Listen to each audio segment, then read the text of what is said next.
Everyone, can you all now please take your seats? I shall begin. Now, good evening and welcome to the Planning Committee. But before we start the meeting, I have a few housekeeping announcements to make. There are no planned fire alarm tests today, and if you hear the fire alarms, please leave by the nearest fire exit and make your way to the agreed assembly point, which is the St John Churchyard off Jewett Street. Council security staff will be available to direct you as required. Now, this meeting is being live streamed and will be available on the Council's YouTube channel after the end of the live stream. If you do not want to be captured on the live stream, please sit on the back 2 rows. The public toilets are located off the main reception as you came in. And finally, please switch off your mobile phone to silence. Whilst in the meeting room, members of the public are welcome to film, audio record, photograph or tweet the public proceedings of the meeting. I'd ask you please be considerate towards other people in the room and take care not to disturb the proceedings.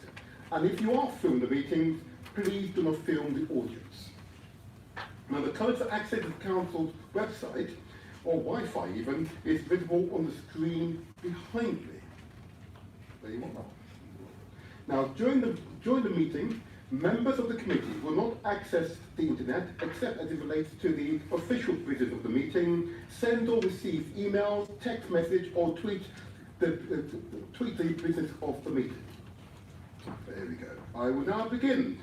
Item 1 is apologies. I see we have a full house. I shall read one very quickly. 2, can I have confirmation of voting members? Can I ask you to raise your hands? Very good. Item 3, notification of any item of business which the Chair deems urgent, and the following additional documents have been circulated before the meeting. The addendum reports relating to items 6.1 and 6.2, and of course the members' pack relating to item 6.1 and 6.2. I hope you've all got a copy. I should now press on to item 4, disclosures of interest and dispensation. Does any member wish to declare any interest or dispensation in respect of any item or issue to be discussed at this meeting? No, Chair. Yes, Chair. Very good. Councillor Adele Morris. Thank you, Chair. I just wanted to put it on record that the Sampson House application is in my ward. Although I know most of the residents, in fact probably half of the audience, from working with them over the years, I have studiously avoided any contact in relation to this application. My 2 ward colleagues have done all of the kind of public meetings and interface with the residents. I've also, to balance that out, have been working with native land on the Sampson House, on the Ludgate House side of it, for the work that they're doing on the other side of Blackfriars Road. But just to kind of get that all out in the open, that I've kept away from any discussion or involvement in this application. Thank you, Chair. Very good, thank you for that. And equally, I also need to make a declaration that the item 6.2 is in my ward.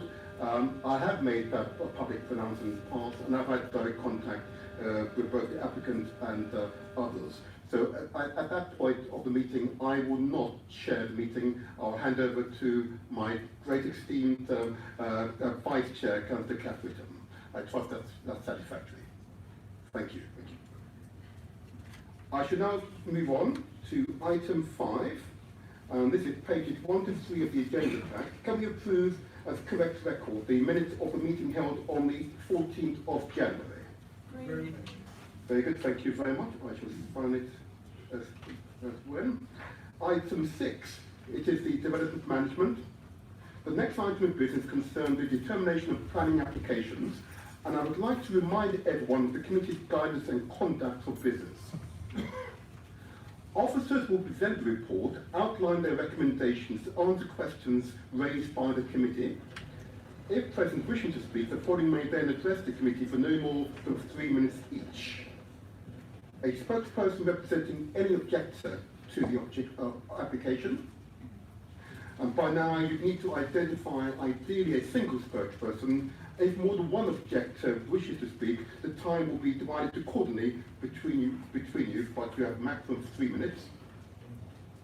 Followed by the applicant or their agent. Followed by the spokesperson representing any supporter of the application who lives within 100 metres of the development site. And last but not least, of course, a ward councillor representing the area affected by the proposal. Each speaker should restrict their comments to the planning aspects of the proposal and should avoid repeating information which is already in the report. The meeting is not a hearing where all participants present evidence to be cross-examined by other participants. At the end of each representation, the committee may ask questions of the presenter. Speakers should lead the committee on subject which they would welcome further questioning.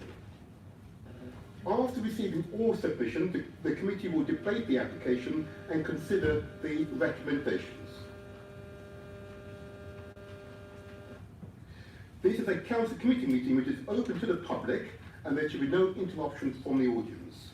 And finally, I'd like everyone present to know that although the committee comprises members of different political parties, we are not politically whipped.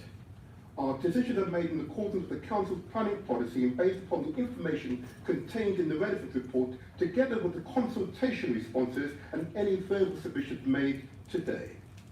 How we approach these applications set out in the Development Management Report at item 6, and if members are happy to note that report, we move on to considering the planning application. Are you happy? That's a yes, I believe.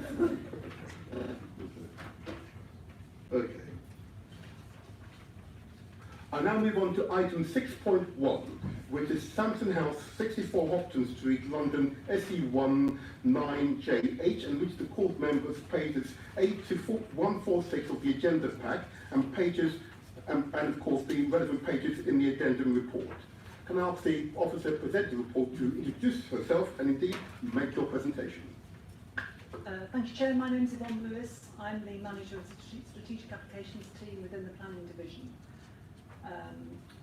This application is for a major development on a site near the river, adjacent to the Blackfriars Thameslink station. The site formerly contained a large office building used by IBM for disaster recovery. As a result of this specific use, very few people were employed within the building. It's important to understand the history of the site. In 2014, permission was granted for the redevelopment of the wider Sampson and Ludgate site, spanning both sides of the railway viaduct and incorporating the arch spaces beneath. This comprehensive development provided 489 homes, plus offices, shops and leisure spaces, with a large multi-level basement. In 2015, the whole site was acquired by Native Land, who are the current applicant. Native Land wanted to bring forward an alternative scheme for the Sampson site, and an application was agreed to separate out the Section 106 obligations for the Ludgate site, which is now under development. The 2014 permission was formally implemented through the development now taking place on the Ludgate site. We now refer to this permission as the extant consent, and it's important because it provides a fallback position for the site owner, who would be able to build out that permission if they wished. In these circumstances, if policy or other local issues have not changed substantially in the period since the original decision was taken, the Council would be expected to give significant weight to the early decision when determining the current application. The current application for the Sampson site has many similarities to the extant consent, but differs in some key respects. The taller buildings are taller, by up to 4 stories. A hotel has been included in one of the buildings. The number of buildings has been reduced from 6 to 5 to open up the space on Hopton Street. And a basement level 900 square metre cultural venue has been added. The number of flats on the Sampson side of the site has increased from 232 to 341, and as we'll discuss later, this now does include some on-site affordable housing. In terms of land uses, all of the proposed uses are appropriate on the site, which is in the central activity zone, a town centre, an opportunity area, and with an excellent PTAR rating of 6B. The reduction in employment floor space was accepted in the extant permission on the basis of the low employment densities and poor condition of the existing building when compared to the high quality office space being delivered in the new scheme. The size of the main office on the Ludgate site was increased through a later minor material amendment, which partially offset the overall reduction in office floor space. The current application meets the requirement in the emerging use of a plan for affordable workspace, with 10% of the employment space being offered at a 50% reduction on market rates for a period of 30 years. This is a benefit of the new scheme above the old, and an additional cost to the applicants not applicable to the extant consent. The 126-bedroom hotel would not become over-dominant as part of this mixed-use scheme, and its location in the strategic cultural area and close to several public transport hubs is appropriate to support London's visitor and business needs. The uplift in housing, which is an increase of 109 flats over the extant consent, is a benefit in terms of addressing London's housing targets.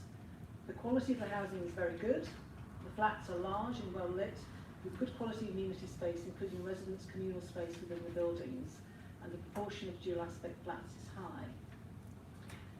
The current application now includes some on-site affordable housing. I'll just flip forward to an image. Sorry, I should flip forward earlier. An affordable housing building. So the current application does include now some on-site affordable housing with 37 homes in a mix of social rent and London living rent tenures. In addition, an in-lieu payment of £38.5 million would be secured through the Section 106 agreement to fund the delivery of new affordable housing for the council. Using the figure of £100,000 per habitable room, this in-lieu payment could provide 385 habitable rooms of affordable housing. Combined with the 105 habitable rooms provided on site, this would equate to over 40% affordable housing. The viability of the scheme has been subject to a very lengthy and detailed review by the Council's expert advisors, Abson Young, and they have concluded that the current mixed offer is the most the scheme can support whilst remaining viable. However, early and late stage reviews will be required in order that any improvement to the viability is captured as an additional in-lieu contribution. The use of an in-lieu payment to meet part of the affordable housing requirement is considered to be justifiable in this case due to the impact that on-site affordable housing has on the overall viability of the scheme. The risk of very high service charges for mixed tenure blocks in this location, and the potential to provide a greater number of social rented and family use units through off-site delivery. We were asked the question in briefing about the potential to incorporate more affordable housing on site and the impact that this would have on viability. I'm advised by Abson Young that the maximum viable affordable housing which could be provided on site would be 22 to 24%. And if a 35% on-site affordable housing scheme were to be proposed, this would not be viable due to a financial deficit of around £23 million. Weight needs to be given to the fact that the in-lieu provision was accepted on the extant scheme, and the current application does have the benefit of delivery of some on-site provision. The extant consent included a number of tall buildings. Just click back in my pack to my heights diagram.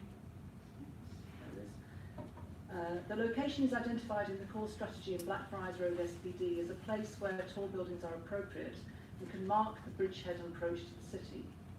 A number of the buildings are taller than those consented, with the two tallest buildings in the centre of the site adjacent to the viaduct being around 20 metres taller than their equivalents in the extant scheme. The increased height does not adversely affect any strategic or identified local views and still steps down from the high point of the pair of 49 and 50-storey buildings at Ludgate and at 1 Blackfriars. In the long views, the taller buildings are seen as part of the dynamic cluster emerging at the Blackfriars bridgehead. The layout creates space onto Hopton Street, where an office building was located in the extant scheme. This creates a more open aspect onto Hopton Street, which mitigates the impact of the taller buildings behind.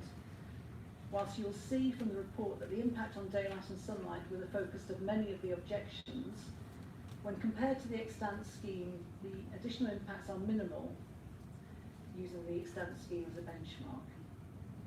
Whilst a small number of buildings do experience significant reductions in daylight, these adverse impacts need to be weighed in the balance with the benefits of the scheme, and the quality of outlook from many of the adjacent flats will be improved by the removal of the bulk of Sanderson House and the introduction of more greening and open space to the street. The design of the buildings is very high quality. forward. With an appropriate balance struck between creating individuality in each building and ensuring they do not compete or fight for dominance, the composition of the buildings and spaces means that the layout is legible and offers a variety of experiences for play, calm spaces and destination points. The introduction of green planting to a site which was previously sterile is a welcome benefit for development. In addition, new east-west and north-south permeability,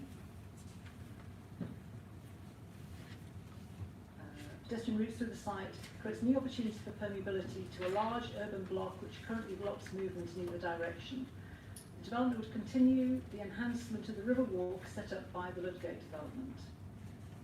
The main vehicular entrance to the site, to the underground service area, is directly from Southwark Street, and the entrance to the car park area is from the southern end of Hopton Street. This will minimise the amount of traffic entering Hopton Street. There are some set down and loading bays proposed for the hotel, for instance. The conclusions of the transport assessment is that the total number of vehicle movements will not have a noticeable adverse impact on local streets. The applicant does include the provision of 70 car parking spaces for residential use, 20 of 9 of which are disabled bays. This is a reduction from the 105 spaces for residents proposed in the original submission of the application and equates to a 25% provision for the flats. The extant scheme had an approved provision equating to 40%, the higher percentage being a result of more parking spaces serving a lower number of flats.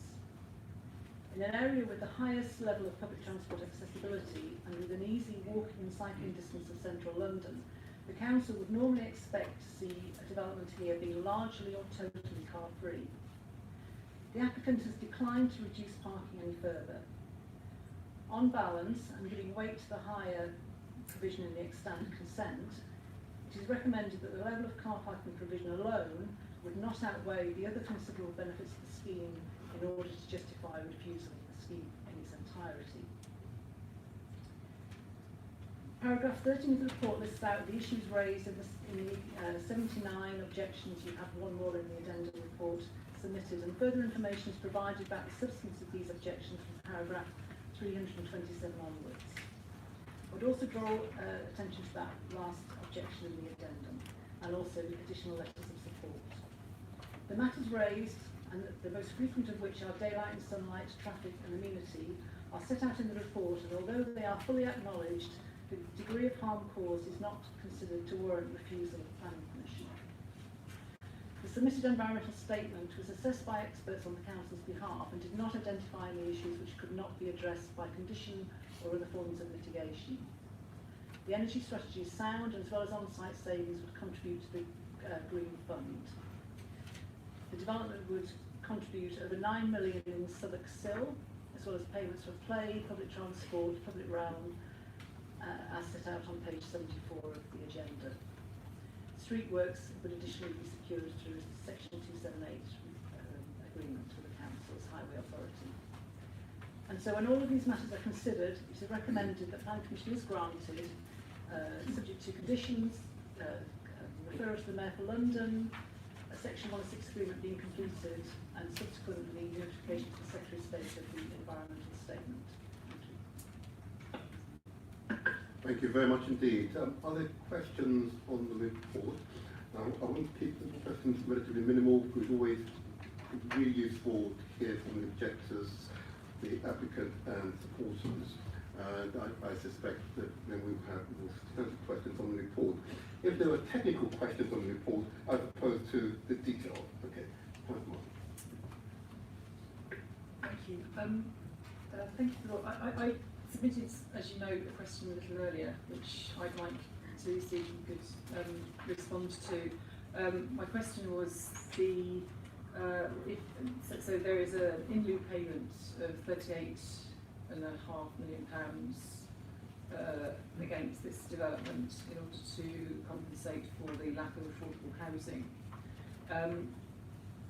In the report that you've just given, I'm conscious, I believe, so I don't know if I've understood this correctly, so you mentioned that there would be, the viability assessment shows that there would be a £23 million shortfall in viability if they work to produce the policy compliant level of on-site affordable housing. So therefore we can understand from that information that we're actually receiving £38.5 million, which is to compensate for something which is actually valued at 38.5 plus 23 million pounds.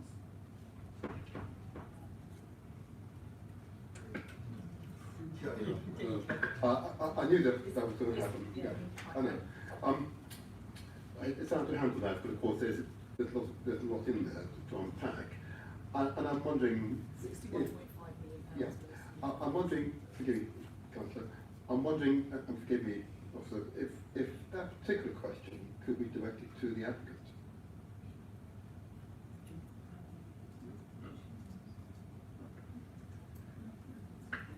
I think technically it is a question for officers. I suppose I would phrase it in a slightly different way. If we were to have a policy compliant 35% on site, the scheme would not be deliverable because it has the shortfall that we've identified, £23 million.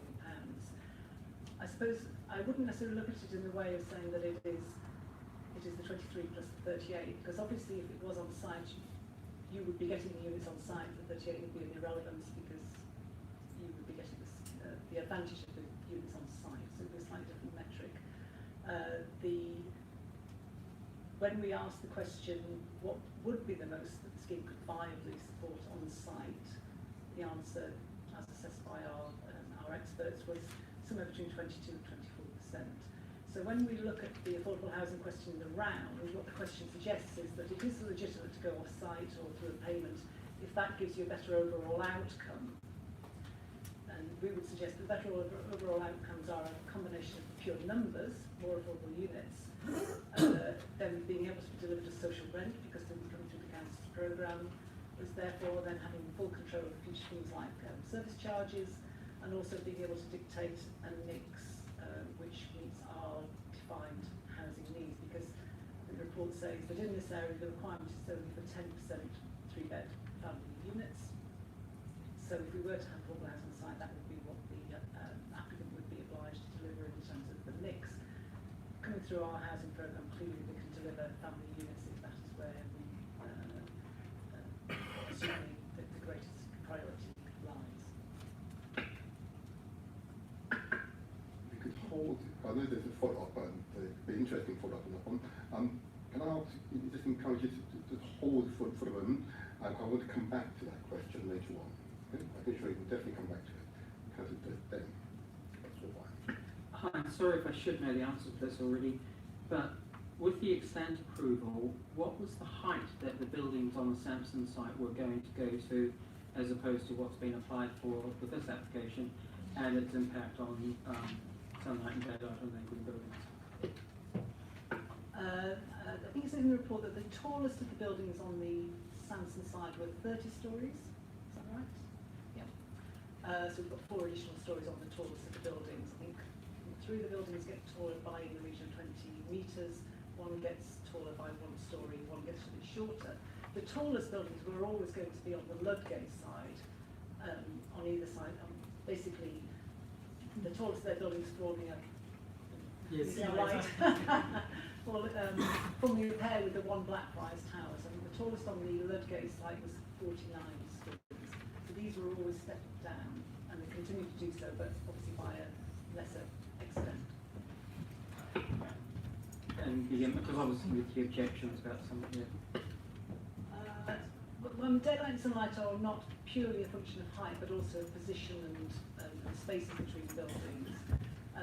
What the report concludes is there is a marginal difference between the two. Some properties have a slightly further reduced level of daylight, some actually are a little bit better off, but the scale of difference between the 2 schemes is quite small, and in part that's taking into account the fact that 1 building has been removed from the scheme, which opens up the aspect in the people who are most affected, which are those on the eastern side of Compton Street, closest to the site. Thank you. Are there more? Thank you, Chair. I just wanted to, right at the start of this, so the section 106 is possibly a question for the legal officer rather than Fairbairn. So the section 106 has been separated out into two, as if it were two separate applications, and this is a new application that's coming in. But we have a lot of reference to the extant planning permission. But if they've separated out the section 106s to treat it as if it already to treat it as if it is two separate ones, then how can they implement the extant planning permission if they how can they still, so the question is how can they still have an extant planning permission for the whole site if they've already made a separate section 106 agreement to separate the two of them out? To just say that when the original Samson Ludgate application was approved, in effect, the single Section 106 agreement in some ways could be seen as a composite of two parts of a site, because that predated SIL, and we were looking at sort of formula approaches for things like health and education. So it was, and the affordable housing obligations were always in effect separated out. There was a table which set the obligations at defined points of construction on the Ludgate side and the Sanson side. So by separating them out, it would still enable either both sides to proceed or one or other side to proceed, and it wouldn't affect the ability to do that. Clearly the advantage of separating them out from the applicant's perspective is there is clarity as to what would need to be delivered by Ludgate in the event that Sanson didn't proceed under the terms of the original agreement. To add to that. Yeah, just to build on that, certainly the original Section 106 agreement did divide between Sampson and Ludgate the affordable housing payments, so there was a clear separation at that stage. It's a bit difficult in terms of when we talk about the implementation. Clearly there is a distinction between implementation under the Town and Country Planning Act and implementation under the terms of the Section 106 agreement. But our clear view is that because they have implemented on Ludgate, that really affects the whole site. And when it comes to the division in accordance with deeds of variation, that's a division of the overall obligations and really building on the separation that was already included in the original Section 106 agreement. So I take your point, it's a fair one, but we take the view that there is a clear implementation and an extant planning permission in this case.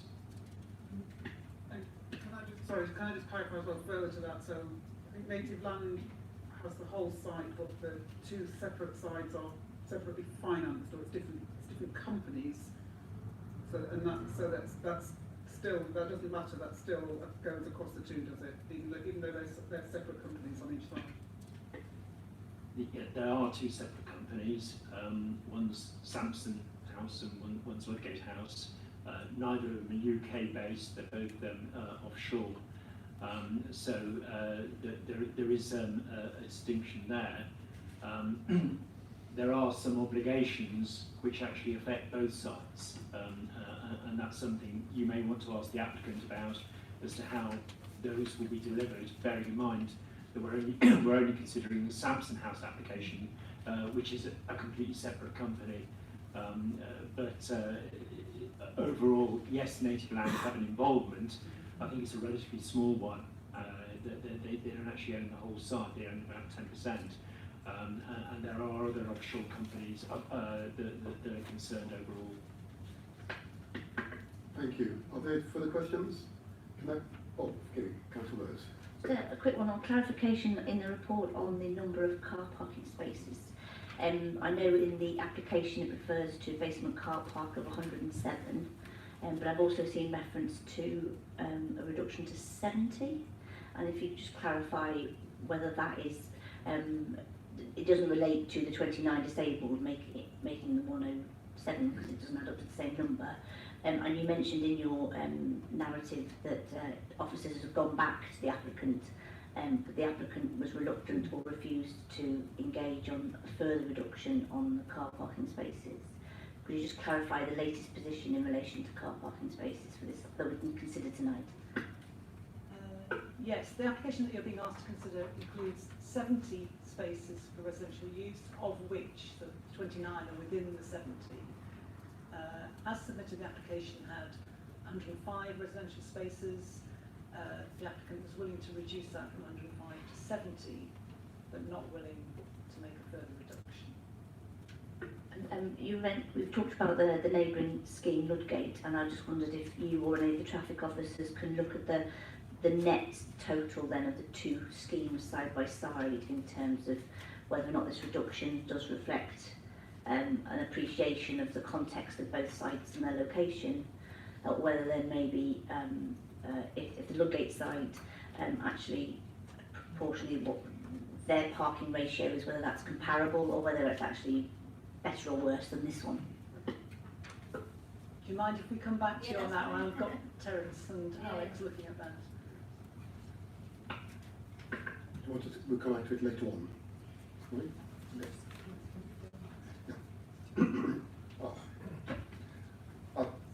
I really want to move forward. Councillor Whittam, yeah, as you've not spoken. How many of the 70 plus parking spaces are EV enabled? At the moment, there's a condition which suggests that 50% of them would be. It may be something you wish to ask the applicant. There hasn't been a movement on that. Thank you very much. I will move on now. Can I ask if there's an objector in the room? Yep, if you can come forward.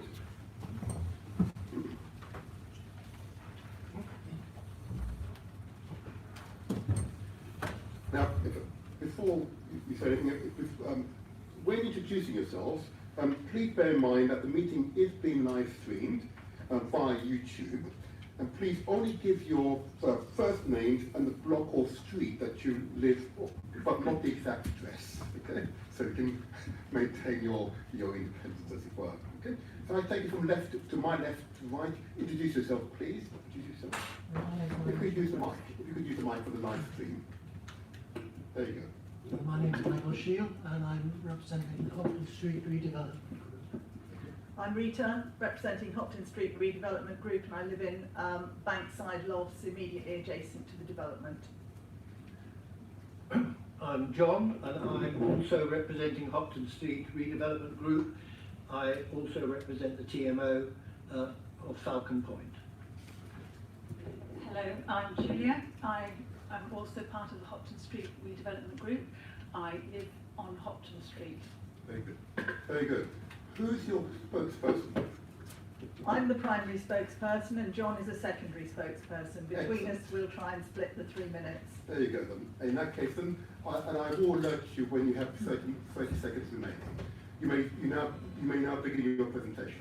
We speak on behalf of the residents of Falcon Point and Hopton Street. Both are cited in the planning documentation as being very adversely affected by the proposed development, all of which lies on a footprint of 1 hectare and all of which is between 16 metres and 65 metres from our residences. Our neighbourhood and us as residents are bearing all the negative social and environmental costs of this scheme, and they're very considerable indeed. We are devastated as a community. We're also, though, realists. We live in the city centre, we understand that development happens and we recognise there's an extant permission for a different scheme. But some of the changes proposed in the new scheme are going too far. We object to the proposal on 3 grounds. First, of massive overdevelopment. The proposals breach the current building density guidelines by more than double the upper figure of what is considered appropriate. It will add a further 341 dwellings to an area that is already deeply overcrowded. There already exist 984 flats built or approved within 100 metres of the site. Next door, Tate Modern is the top UK visitor destination with 6 million visitors a year, and many more of London's 28 million annual overnight tourists stroll along the adjacent river walkway. Second, we object on loss of residential amenity and quality of life for the 1,000 residents in the immediate neighbourhood. The development, including the proposed elements, will have severe negative impact, including loss of daylight, we'd like to say more on that, overlook and loss of privacy owing to the closeness of buildings and the expanded heights and footprints in the new scheme, and above all, resulting noise and disturbance at times of day and night from people, children, traffic lighting, cafes and deliveries. We'd like to say more on that. As residents, we're entitled to a reasonable private life, and we believe that is being completely disregarded.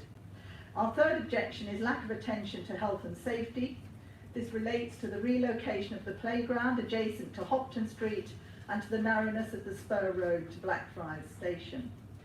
If the committee is minded to approve this proposal, we collectively ask for 6 conditions to be attached to the planning, to be stipulated to help mitigate the worst potential impacts on the neighbourhood and residents, and to ensure the health and safety of minors. 30 seconds remaining.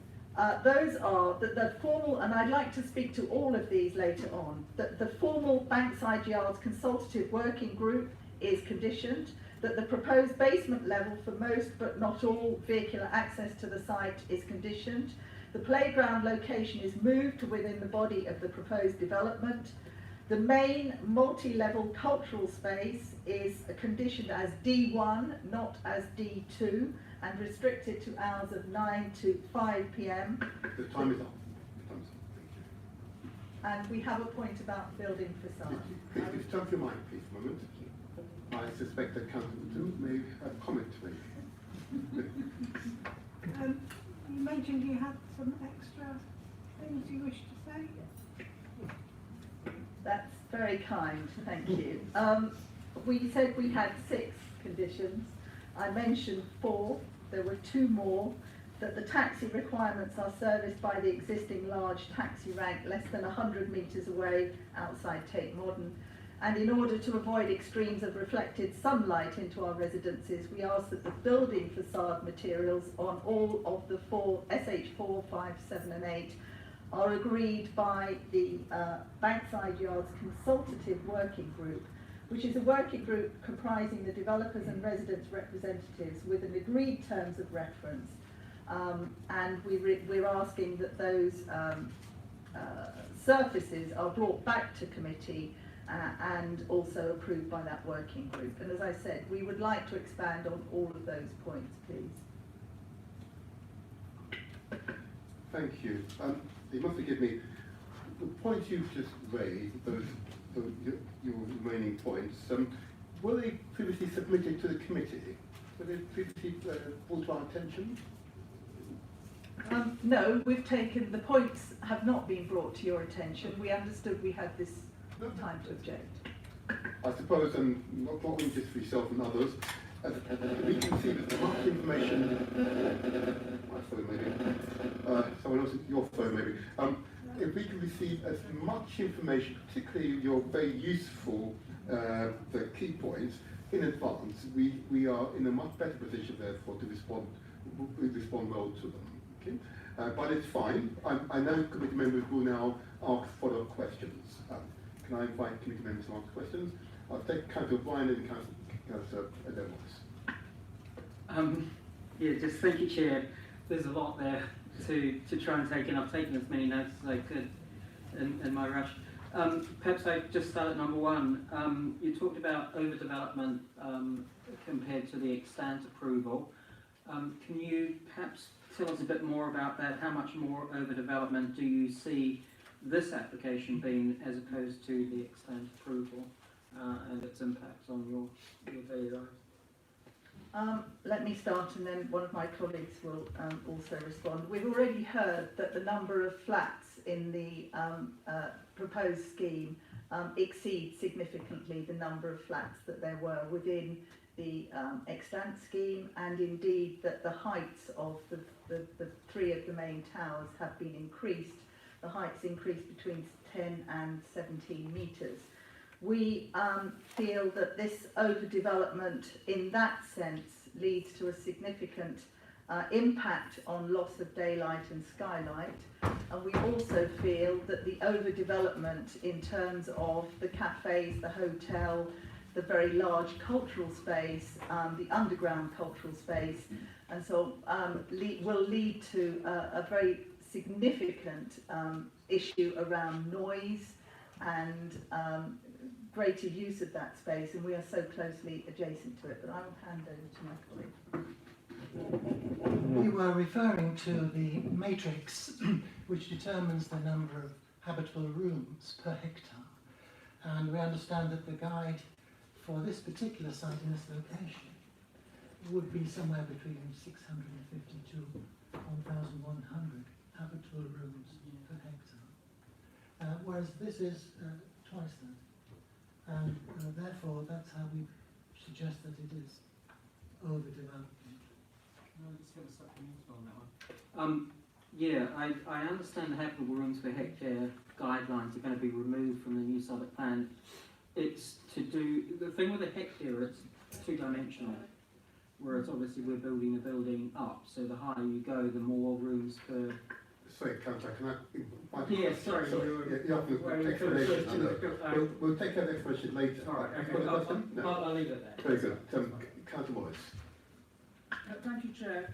Just to point out that I thought that the committee had been sent various objections, and also that there are some fairly comprehensive, even in the report, some fairly comprehensive reports of objections that were sent in by residents. So it has had, along the way, it has had its fair share of objections. But I just wanted to ask, in terms of the Bankside Yards working group and/or sort of generally. Any work that's been done with native land along the way, whether or not you can say, when you have raised concerns with native land about the development, because I know there's been involvement for quite a long time now, what has changed and how have they responded? And also, I wonder if you could talk about the cultural space and, well, yes, I'll leave that to you. We have had productive discussions with native land.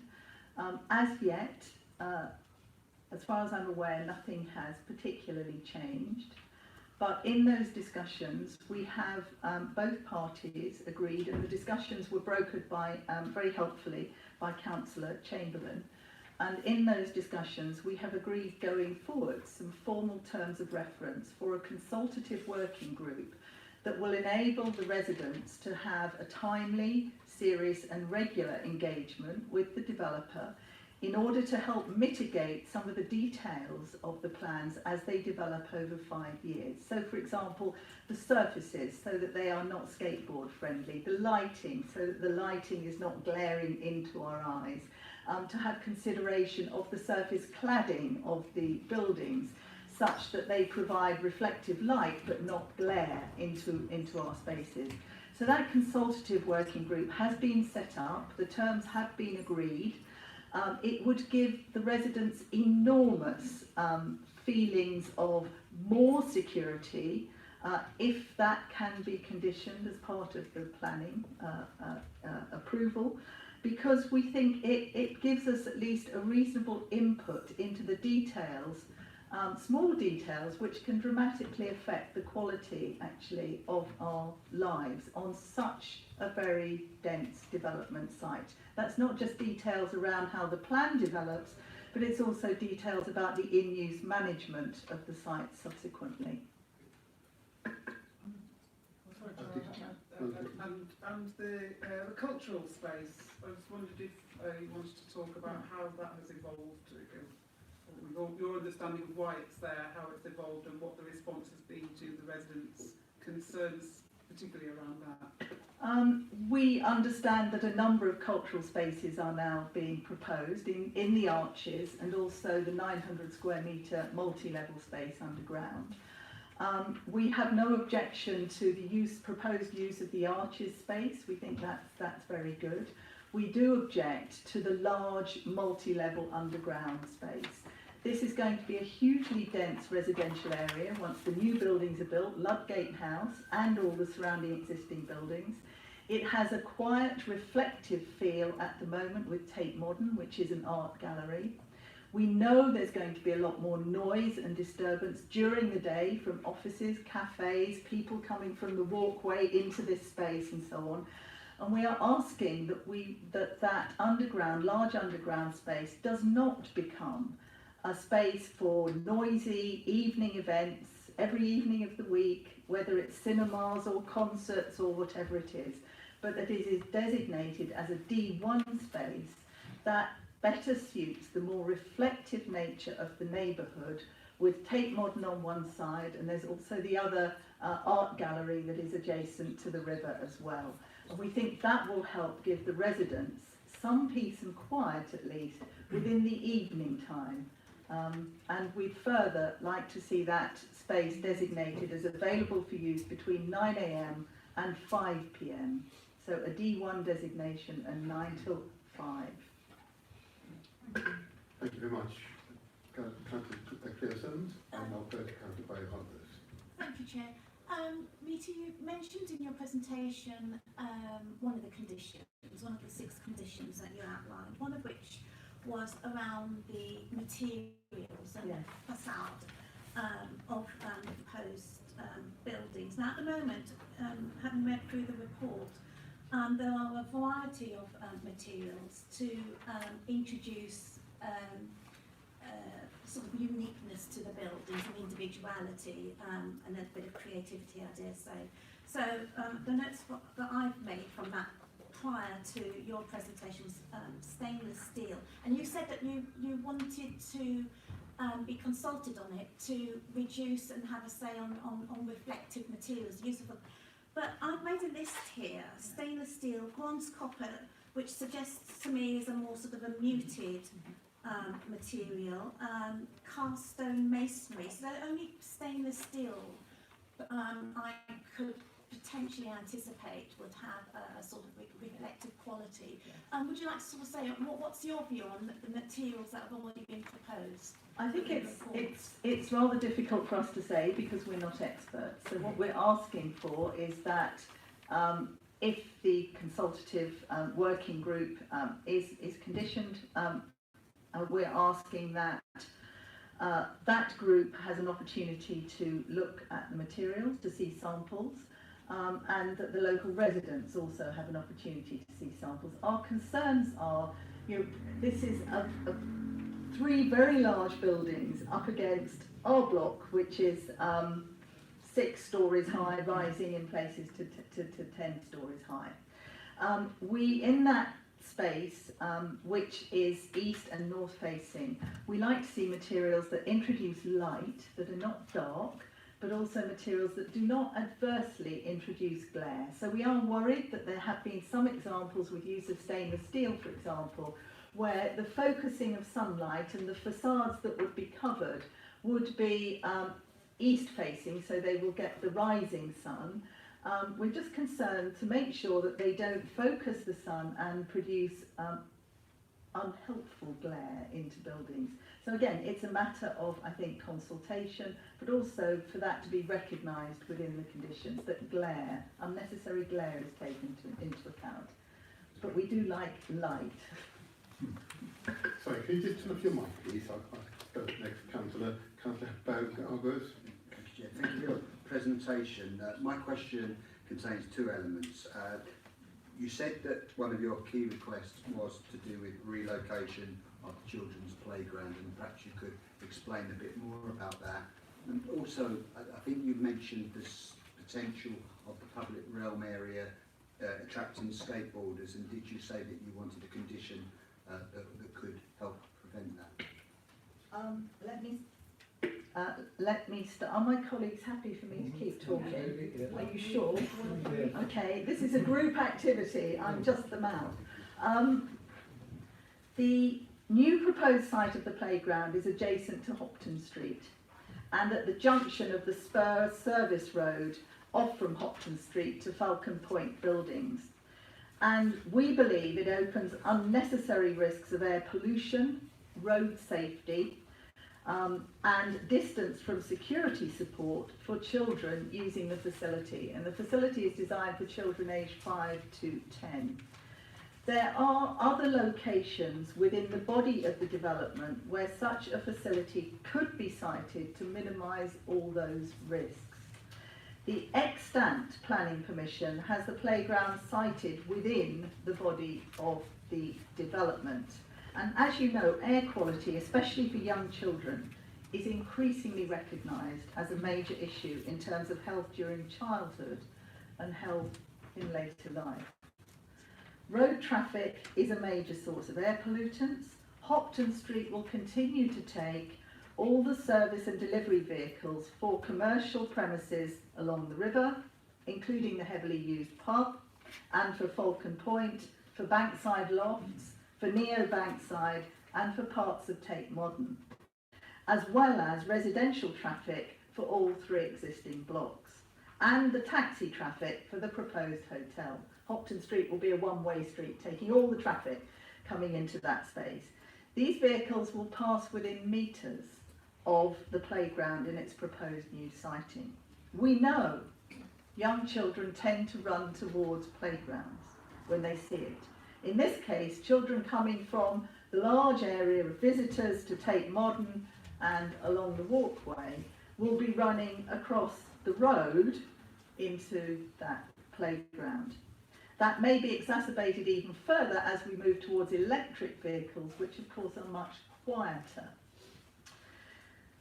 So a further point is that, you know, we are also concerned that the particular site that has been chosen at the moment will be distant from the securities, sort of security for the site, and that's a further concern.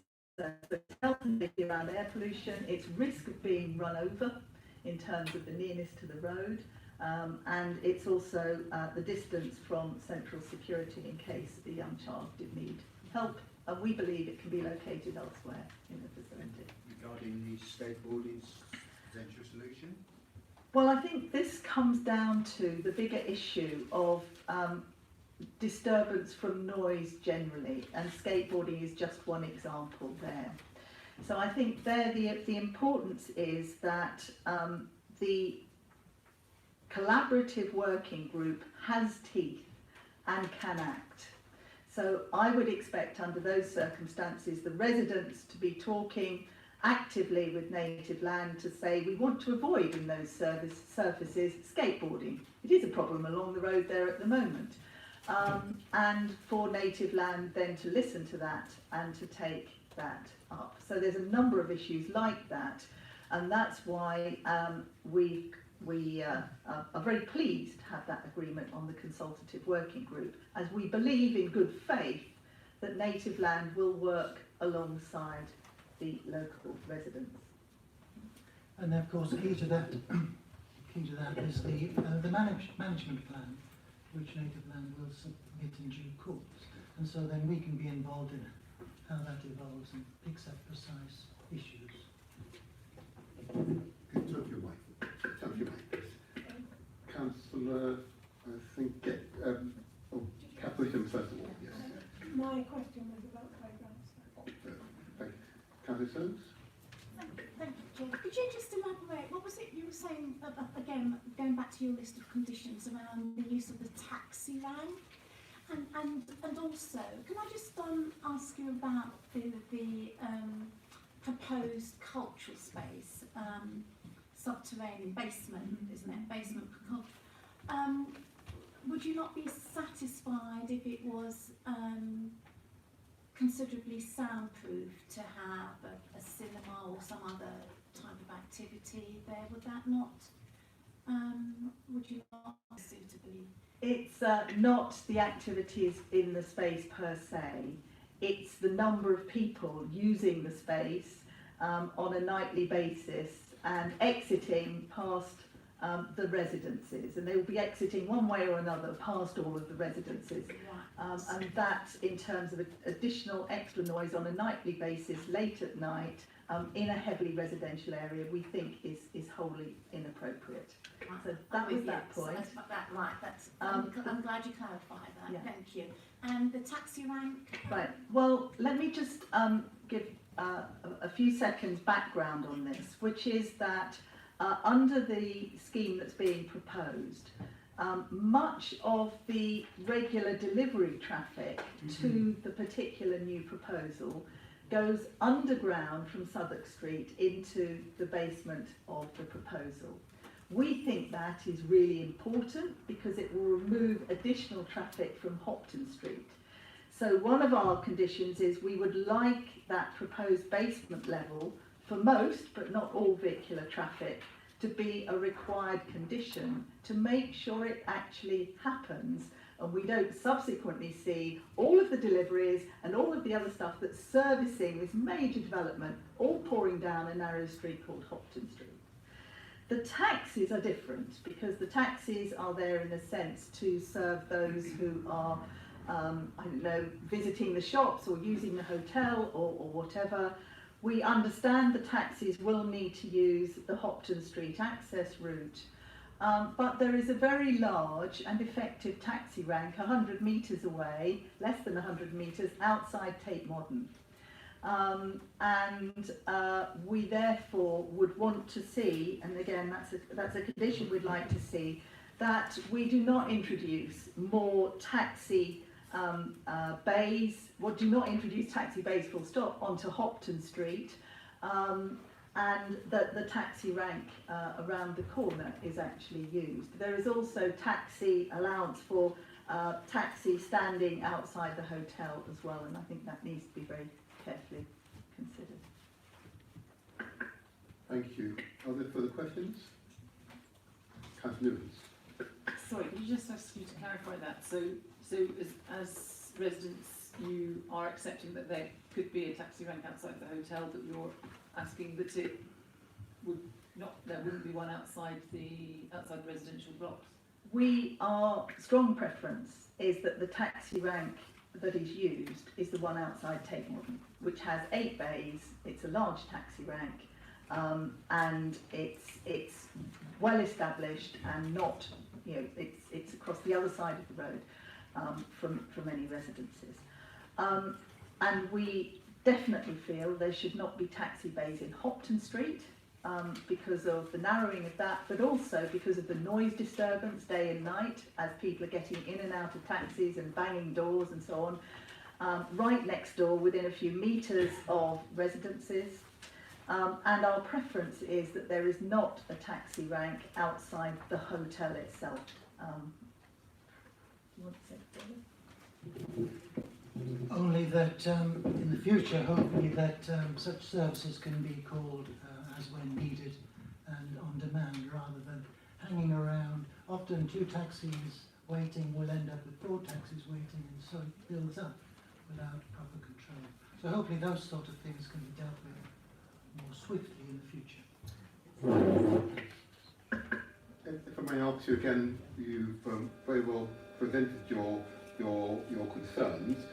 Have those concerns been communicated to the applicant previously, and you may wish to share with us their responses to your concerns?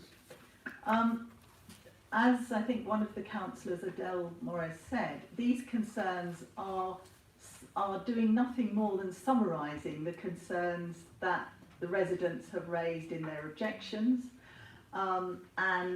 Those residents have continued to raise the same concerns with us throughout this whole process as a group. We have packaged them together in ways to try and make them succinct for you this evening.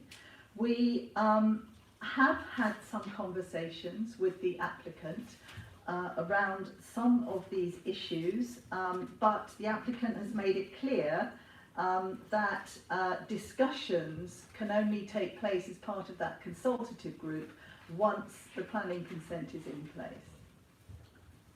We had a meeting with Native Land about a year ago now, but the subject of that meeting was specifically matters regarding the demolition of Sampson House, and it didn't extend beyond that. Understood. Unless there are further questions, we may call upon you later on to answer maybe some other extraneous questions, but thank you very much for your presentation. I'm sorry if I've been a little strident. Strident is good. Have no fear. Strident is good. Don't you worry. Thank you for your presentation. If I can invite the applicant or applicant agent, please, to come forward. Applicant or applicant agent.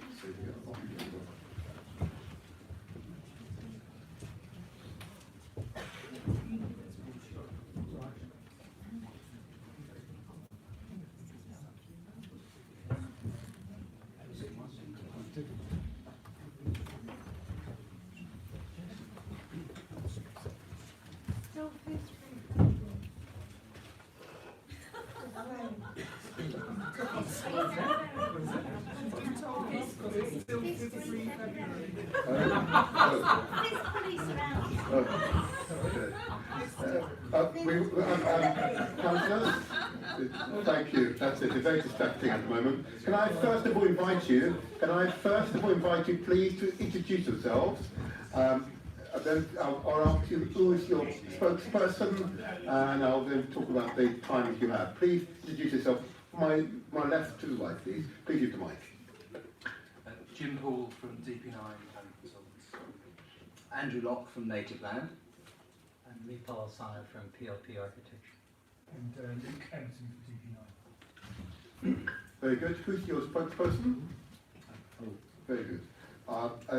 You have 3 minutes, and I will indicate that at remaining 30 seconds that you have only 30 seconds. You may begin now. Chairman and Councillors, thank you for the opportunity to speak this evening. I'm Andrew Locke from Native Land. As you will be aware, there are existing planning consents for the Ludgate House and Sampson House sites, as we've just discussed. Demolition of both buildings is now complete, and the basement for the first phase construction on the Ludgate House site on Blackfriars Road is underway. We believe there is an opportunity to deliver a more vibrant proposals that would enable a variety of uses that would complement this part of Bankside. The new proposals provide 109 additional homes, 48% of which will be affordable. We are delivering more than 6,000 square feet of affordable workspace, helping to deliver a total of 3,200 jobs across the master plan. We are increasing the open space by 31%, which will be fully publicly accessible and provide a route for the continuation of the low line towards the Thames Path. A new cultural quarter will provide a variety of uses and community opportunities to support the wider context of the South Bank as a vibrant hub for culture. We welcome the officer's report, which notes a number of key issues, including that the majority of neighbouring properties will experience no noticeable change in daylight and sunlight compared to the consent, and that the location of the buildings exceed the recommended minimum separation distances to ensure there is no loss of privacy. Our proposals are now subject to a Southwark SIL payment of 11.9 million, as well as an off-site affordable payment of 38.5 million to go towards Southwark's New Homes Building Programme. We consulted extensively ahead of our application in 2018 with multiple meetings with the residents and neighbours and the local community groups and the wider community. Since our planning application, we have held a series of drop-in sessions, with the last one only last week. We have met with ward councillors on a number of occasions. And as a result of this, we are delighted to have agreed the establishment of a best-in-class consultative working group with Councillor Chamberlain and the residents' representatives, on which we will review relevant planning conditions and long-term site management.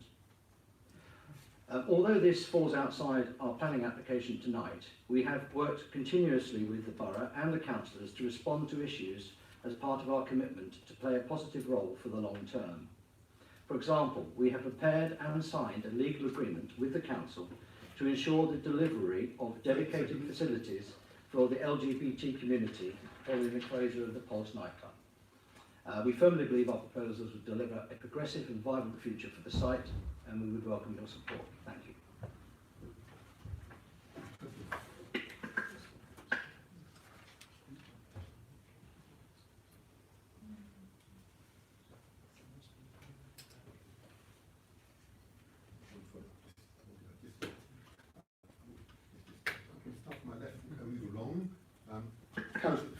Councillor Rose, please. You may have heard earlier that I mentioned car parking and the basement car parking provision, and I know that there's been some movement down to what's now 70 spaces. And we've also had a discussion around the number of them that will have electric charging points. I just want to put the question to you, is that in order to mitigate the impact of car ownership in that part of central London, is there more that should be done in relation to your residents? And if you ensured that a smaller number of parking spaces all had electric charging points, then the residents there would convert or adopt that approach in terms of meeting their needs for a car and vehicle at that location, which does have a PTAL rating of 6B. Yeah, I'll leave it at that at this point. Thank you. There are 105 parking spaces that have been consented on the site, and this was from the 2004 consent that's been implemented already. We have offered to reduce the parking by 35 spaces to 70 spaces, as you correctly suggest. This represents a reduction in the car parking, as we heard earlier, from 40% to 20%, and there are 29 of those spaces which are accessible spaces. So the remaining number of spaces, as a ratio, is 20% when you look at that in terms of the ratio of parking spaces we're providing. And I think you asked earlier what the ratio was on the Ludgate site, just by way of comparison, and I think it's 40%. So we have made a commitment to reduce those spaces. We're also making a commitment that those spaces will be 100% of those spaces that we are providing will be electric charging bays. We would also encourage, through working with the borough, to ensure that those bays were used for electric bays over time. Under the existing consent, there is a travel plan that we will need to put forward, and we as a responsible developer will be trying to promote electric bay usage. And there is also a bond payment under the Section 106, which actually enables the parking to be monitored. So with all those ingredients, we're very confident that those bays would be electric probably within 5 years. Very good. Thank you very much for your response. Councillor Martin. Thank you. Following on from the points just made, do you think you could actually condition the lease on a car parking space to ensure that it can be used only by an electric vehicle? Well, that's one thing. And also, can you ensure that the car parking spaces will not be rented out to other users and will only be available for residents if they wish to use them? Yes. So if I answer the second part first, it's easier, is yes, absolutely. All parking bays would be only for the use of residents, and they would be having a right to park or lease in those bays. So that's clear. In respect of whether or not we could condition leases to say they could only be used as electric bays, yes, that would be our aspiration driving forward to do so. And I think we as a responsible developer have put in place a mechanism to do that. But we would be for residents to actually get to that point. But we would strive to get there very quickly, and I think the market's heading that way. Very good. And just to clarify, as regards the use of the bays, you're happy for that to be a feature in the Section 106 agreement, that only residents will use those bays? Yes. Right. Okay, that's fine. I also wanted to ask, obviously you would have heard the points that have been raised by the objectors, and I mean they were considerable in there, I wanted to ask if you would be able to adopt all of the requirements that have been raised by the objectors. Well, there was quite a lot, as you said, but we have had conversations in the past, and we would be happy to talk to them about all those items. And I think the majority we probably could do, but there are some we might not be able to. I don't, it's quite a lot of detail to commit to at this point. The children's play space was quite an issue. I think we would have to look at that carefully. Look at because the air quality I think would be improved throughout the development. So there are some points we're going to differ on. And I think the traffic management on Hopton Street will be something we could improve. That the traffic calming and the security is again something we could deal with. So it's something we can't make a commitment to here and now, but we have made a commitment to working with the consultative working group, and there's an awful lot there that where we're talking exactly the same language. Do you mind, sorry, if I just add to that, because I think one of the residents talked about the broad nature of Class D1 and Class D2 uses within the application. I think that's a fair point.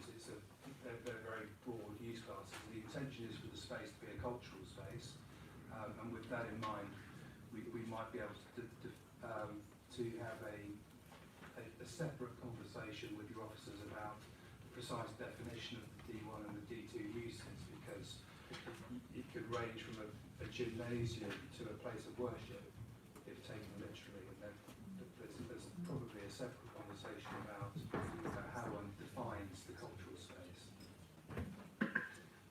Okay, you now all have a copy of the residents' objection, wonderfully detailed, and thank you very much for that. I wish I had it a few days previously, mind you, and I would have moved it along, but that's fine, And I would remind members that the application is the application is the application. Okay? We're not going to modify the application, but we can invite modifications, but we're not going to modify the application. Councillor Hargreaves. Thank you, Chair. Thank you for your presentation. Can you, in the context of requesting relocation of the children's playground, you mentioned that air quality will be improved by this development. Could you explain that? I think in the environmental impact assessment.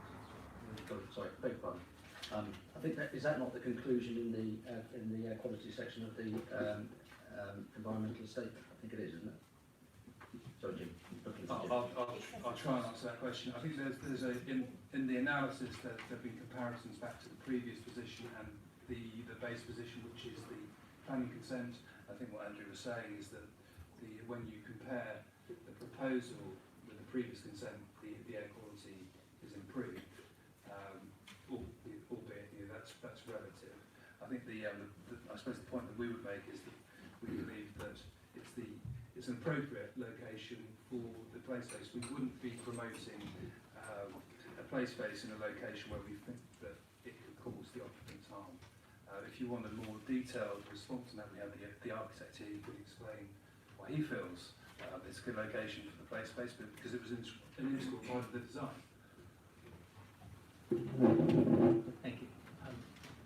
The children's play space is located, Councillor, in the new public space that's being created on Hopton Street, which has been made possible by the removal of a building from the previous consent. That space is a large garden, and the children's play space is located within that garden there. We also, as Andrew has said, have plans for traffic calming measures on Hopton Street. And 100% of all the servicing, not a large portion, 100% of all the servicing to this development will be done underground. So we've avoided all service vehicles. The intention is to avoid all service vehicles coming through Hopton Street or any other part of the site once the development is completed as well.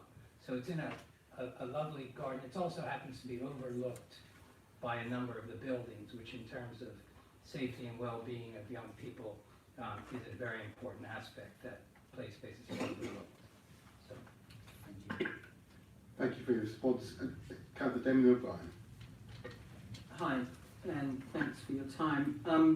I am a little bit vexed about the volume of stuff that's been brought forward to this committee and the reports and everything. I'm just trying to think of a way. The consultation working group is great, and I'm glad you guys are up for that, but there are likely to be times when you're going to reach an impasse. So I was wondering if you would accept a condition that said that where an impasse might be met, you'd be prepared to perhaps access Southwark's arbitration service, because at the end of the day, as the chair says, the application is your application, and while you're telling us nice things about speaking with local residents, and I take that on good faith, there may be times where you have a difference of agreement, and I just wonder if maybe you would agree that a third-party arbitration service could be used in those circumstances. Yeah. We see no reason why not. I mean, we would be consulting with Southwark as well as part of the process on many of these conditions. Again, if I may, Yes. if I may, the successful emphasis process, so you're happy with the consultation group where an impasse is arrived at, that you engage the sort of mediation service to reconcile the two. Yes. Fair enough. Thank you. Councillor Delmos. I've got a number of questions, Chair. Do you want me to ask them all at once, or should we ever go down the line and come back? How many questions? Sorry, Councillor. About 5 Oh possibly. gosh. I don't mind 2 right now, and we'll come back to you. Yep. Okay. Thank you. Okay.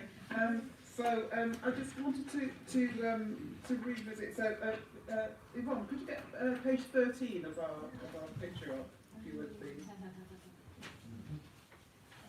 So, you mentioned traffic calming, potential traffic calming of Hopton Street, and unfortunately the chair's head might be in the way for you on this one. But what's shown on that image looks like a whole kind of quiet walking pedestrianised area. That's not actually the case, is it? Because the traffic calming is not going to be a fully pedestrianised area. And if it is, what discussions have you had with the Highways Authority on any proposals like that? Because it does give a little bit of a false sense of the public open realm, because that currently is a bit down the middle of that is actually the road.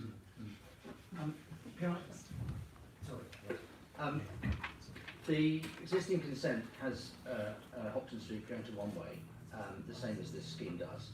And in order to define what the proposals are for that, there would be a Section 278 agreement to enter into.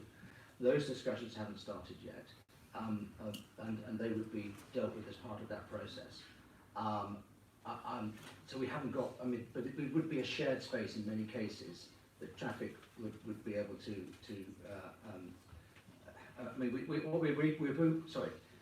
we are re-providing all the existing parking spaces that there are for residents, for metered bays, and in addition there was 2 taxi bays, which we heard about earlier, and I think there's 2 bays for car club as well on there.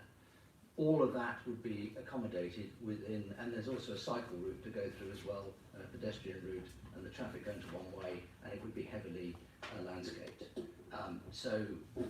The details are yet to be worked out. It's not quite answering your question, but it is something that we would look at very carefully. But as it stands, it's not part of your scheme, because that bit particularly is not within your red line. So it's a little bit unfair in a sense to show. It's an aspiration. It's fine to show an aspiration. I get that. It's an aspirational CBR, yes. But as it stands, that is a road running through that there is an aspiration to change at some point in the future. Yes. Okay. Thank you. That's right. Very good. 2, yes. Yes, you said I had 2. Thank you, Chair. I wanted to ask about the double glazing, which may or may not, the enclosed balconies, which have got planning permission, and there is an agreement. The agreement was, sorry for those who don't know, and I know this is not part of the planning application, but it is relevant, Chair, if you'll bear with me. I can't bear with you very long though. No, there was an agreement to enclose some of the balconies on Falcon Point. Planning permission has been granted. Permission in principle has been granted by the council who own Falcon Point, because it's a social housing block. And once this planning application, the idea was that it would be done before the demolition happened. Sadly, it still hasn't been done. But can I get your assurances that if we do approve this planning condition tonight, you will still do that, because that's not a condition. As I say, it's not part of the planning application, so it's not a condition. What assurances do we have that you will still continue with that going forward and actually put the double glazing in? It has taken longer than we thought. It has been more complicated for reasons of just getting the leasehold sorted out with Southwark, amongst others. We have got 17 residents that have agreed that they would take up the offer. Planning permission was submitted in the middle of last year, and it was granted in September, in the third quarter of last year. We are concluding the legal agreements now, and I hope we'll get them done very soon. And then I would expect we would commence those works in probably the middle of this year, after we've got everything sorted out. So yes, we will do it, yes. Thank you. I'm not going to take further questions on that point, but it's clearly not part of this application. And, No, it isn't relevant.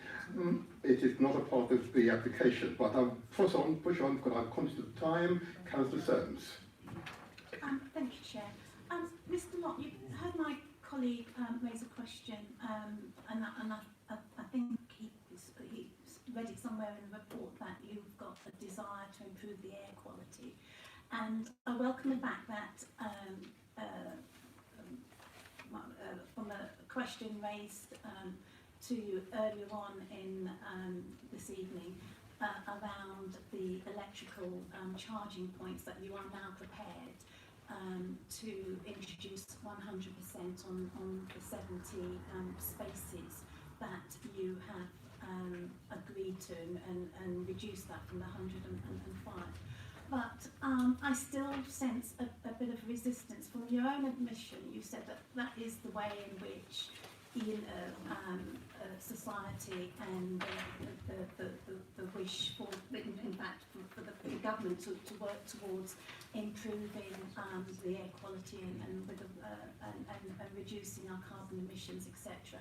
So why is it something which you still aspire to? Why isn't it an objective of yours? Why is it something that you would hope to achieve over 5 years, rather than in your marketing, should we approve this application going forward, that you wouldn't actually demand it as a condition, or for potential residents moving in? Why couldn't you introduce that from the outset?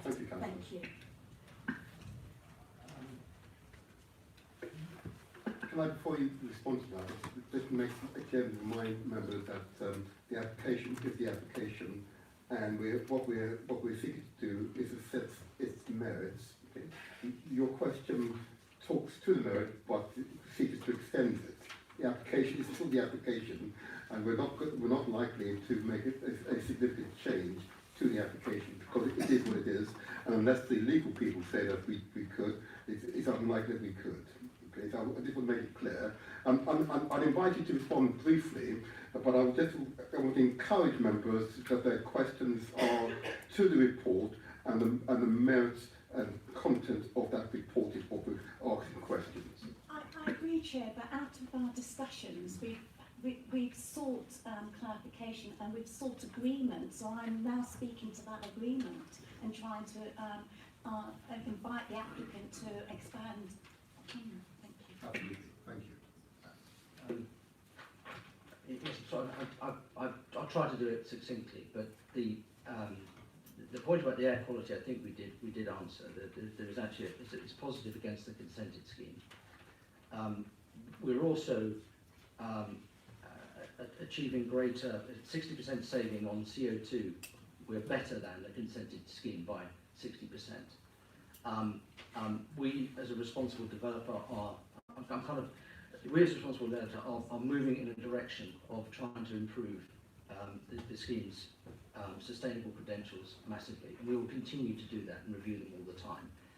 It's answering a slightly different point to you, though, because you're asking about the car parking and the car parking in isolation and whether it should all be electric. I think it will become electric, and which would then complement which would complement the improvements overall that we're trying to get to. It is. I suppose at the moment we are doing everything we can as a responsible developer to actually to do that. There are, and we will be encouraging our occupiers and residents to do that as well. But at the moment they have a right to park in this development. There's a planning consent for that parking space, And we at the moment would like to just maintain that they have that parking space, but we can't be sure that they, you know, that it would be electric immediately, but it would be within a very short space. Thank you very much for your response. Thank you very much. I'm not going to pursue further questions on the question of parking space or the question of whether they are electric. Those questions have now been answered at least 3 or 4 times. So I don't want to take further questions on that point. Councillor Whittam. Thank you. I have 2 questions on Distinct questions. Yeah, different topics. Thank you. Thank you.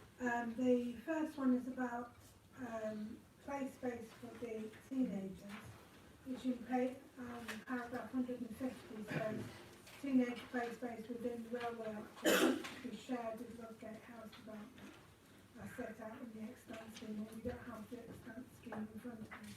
Could you tell us what that teenage play space will look like, and whether it is whether the £45,300 will be spent on that, or is that in addition to the space under the arches? That's the first question. That's the first question, right. The teenager play space is not part of this planning application. It's part of the Ludgate application, which includes the arches. So it sits within the Ludgate House side of the site. That said, absolutely, the teenage play space is in the southern end of the arches, and it provides, it's essentially, I suppose, like a youth club or that type of space for teenagers. That's the sort of thing that it would be. Who would be managing that?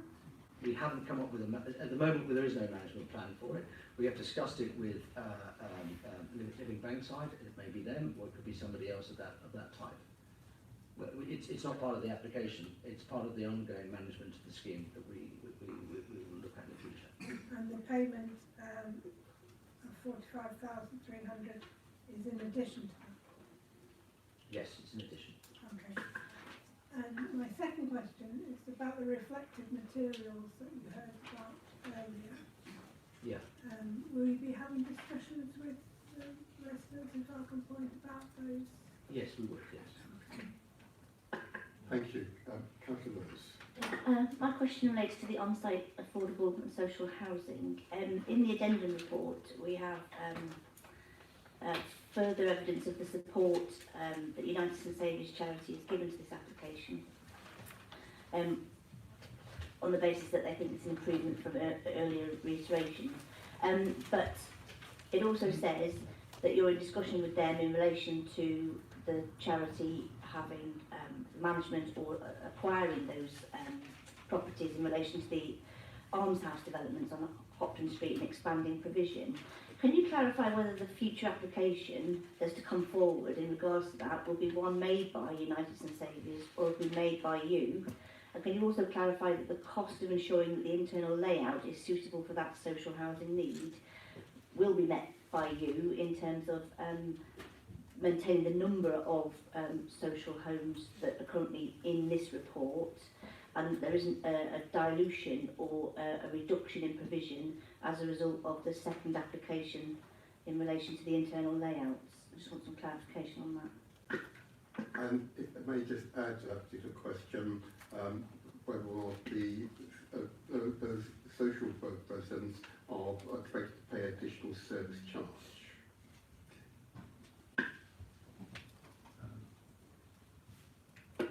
Yeah, go on. Just in terms of the St Saviour's charity. Could you speak into your mic? Sorry, apologies. In terms of the St Saviour's charity, they're our next door neighbours. So, as you might expect, we've had some relatively detailed conversations about what we're intending to do. Those conversations will continue. It's very difficult to have detailed conversations about a theoretical proposition. Our intention is to have a conversation with them in the context of this planning application. If subsequent planning applications come forward, it would be impossible for us to say who would be the applicants. That's not our intention. Our intention is to hopefully achieve planning permission for what we're proposing. Do you envisage then United St Saviour's being part of the the Bankside Yard working group and being included in the terms of the working group in relation to the management of these issues and also arbitration or discussions. At the moment they don't seem to have any formal role other than you've chatted to them and you don't like to do it, but we just need to bake them in and it's not detrimental to the charity's objectives or they aren't bearing costs as a result of the application or the decision that we make tonight. Yes, absolutely. I mean, they would be part of that group, I would hope. We have spoken to them before. They are the local housing association and they are our nearest neighbour, so we would want to engage with them in the process. Thank you. Are there further questions? Councillor Brooks. Just to clarify, they're not a housing association, they are a specialised provider of farms housing, which is a little bit different. Apologies. Yeah. But it's quite important, Chair, to make that distinction because I don't know whether that impacts on the viability. If, for example, they didn't take it, would you have to renegotiate the affordable housing viability? Would there be a different scenario if it wasn't United St Saviour's who were taking that block? If it was another provider or indeed the council or somebody else? So it's quite important, I think, for us to understand in principle, as far as possible, what it is that we're agreeing to tonight. I think the answer to that question is it doesn't affect the affordable housing viability. The rents would be in line with national policy, whether it was to St Saviour's or to somebody else. Thank you. Are there further questions? In that case, thank you for your... Oh, yes, forgive me. We didn't actually answer my question. The service charge. Oh, there we go.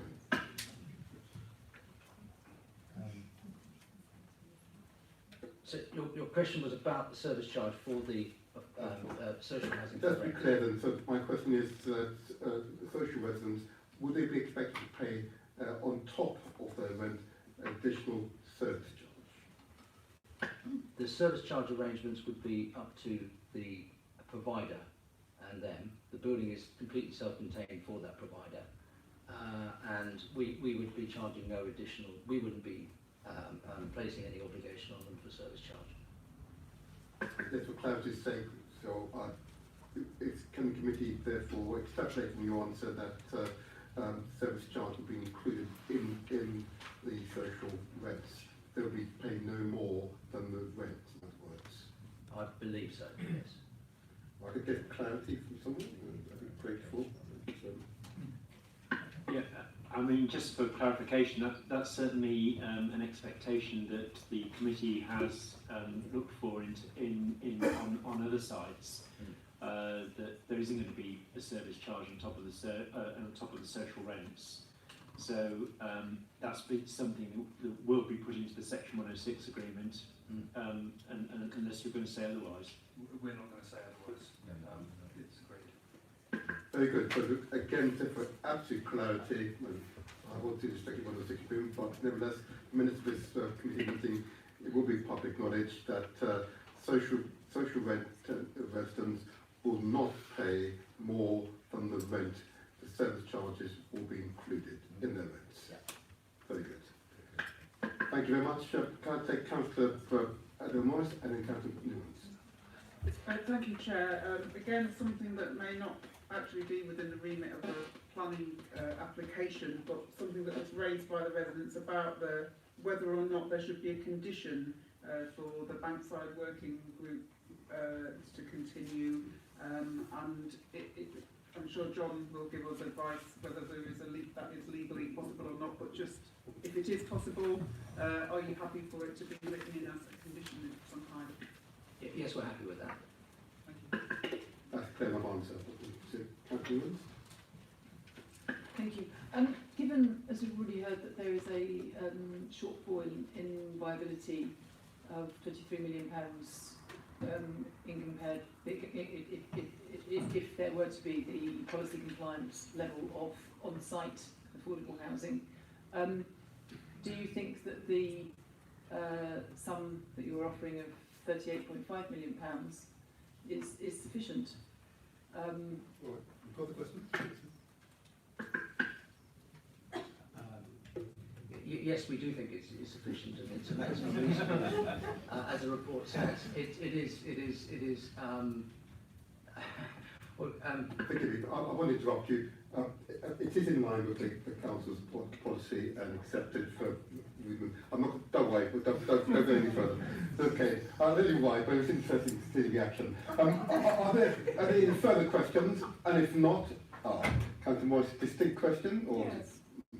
I wasn't going to ask it, but it's really been bugging me actually, this thing about the car parking, and we've been very frustrated. No, sorry, Councillor. Hold on, Councillor.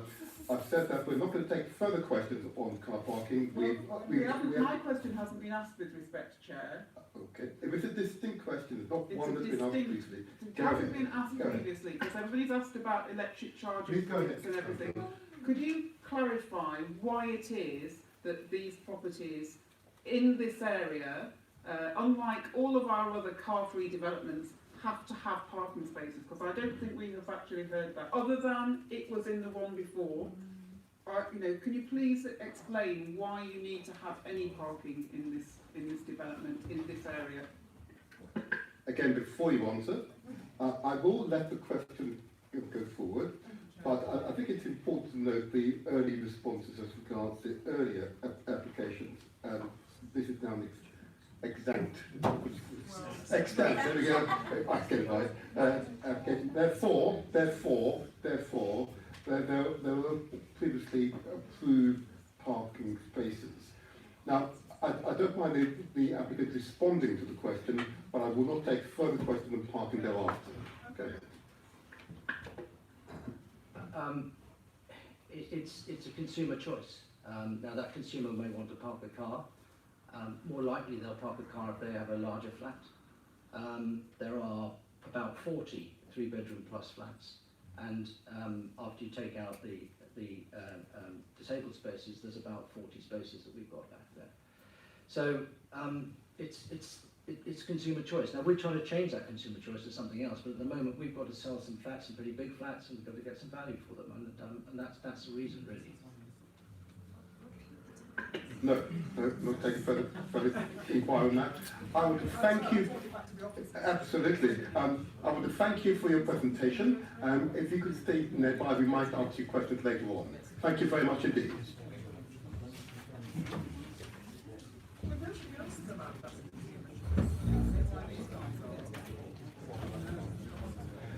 Can I invite a supporter or supporters who live within 100 metres of the development site to come forward?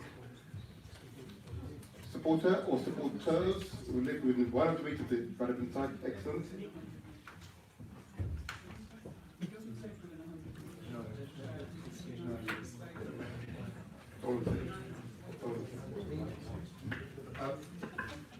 Can I first of all, sir, invite you to introduce yourself, and if you could please confirm where you live in relation to the site, but please do not give your exact address. Go ahead.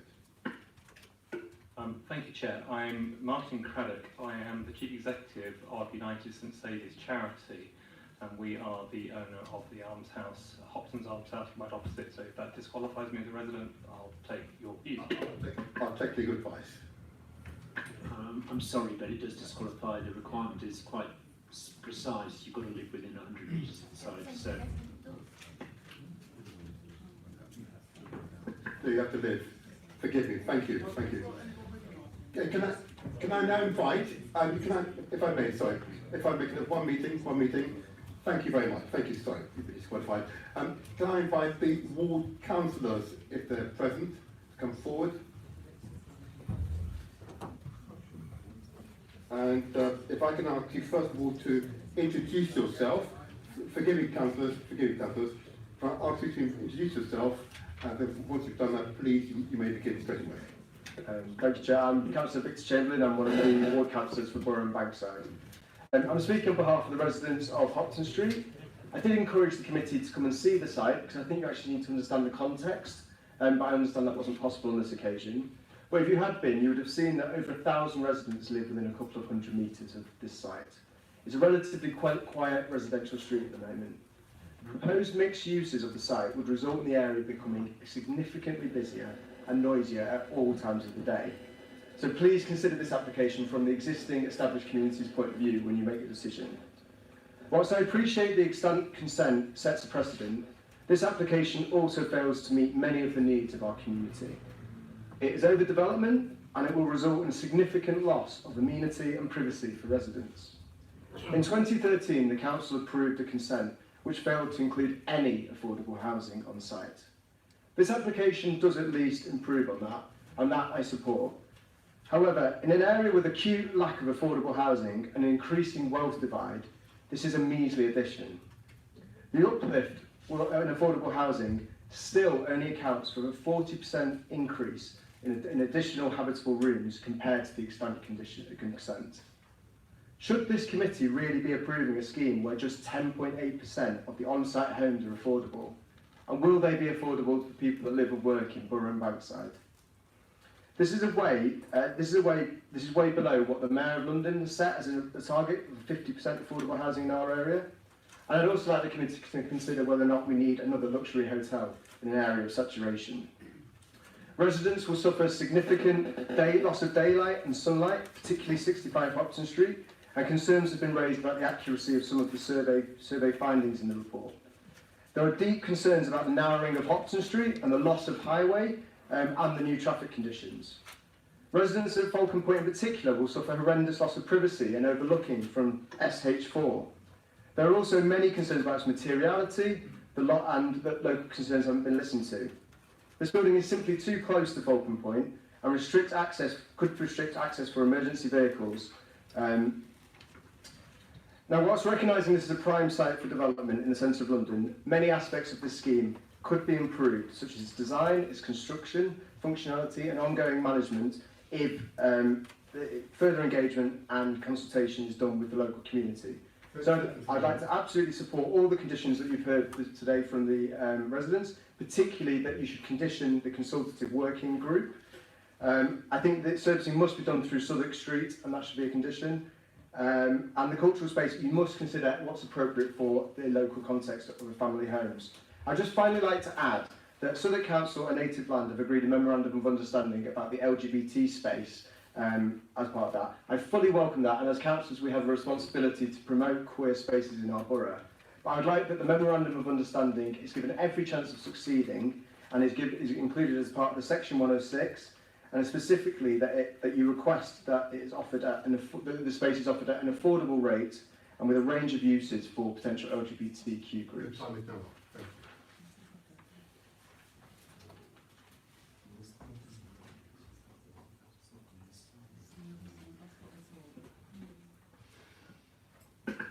Just touch your mic, sorry.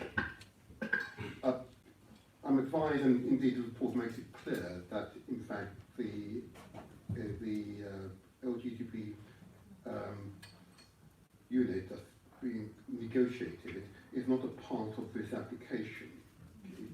And whilst I know references have been made to it previously, I suppose I should have pointed out that it's not a part of the application, but the fact that the negotiations are ongoing, and I know that there are certain members of the council in the room present who I'm sure will confirm those negotiations are ongoing, and indeed there's a desire that they be concluded swiftly, but in the form that you described.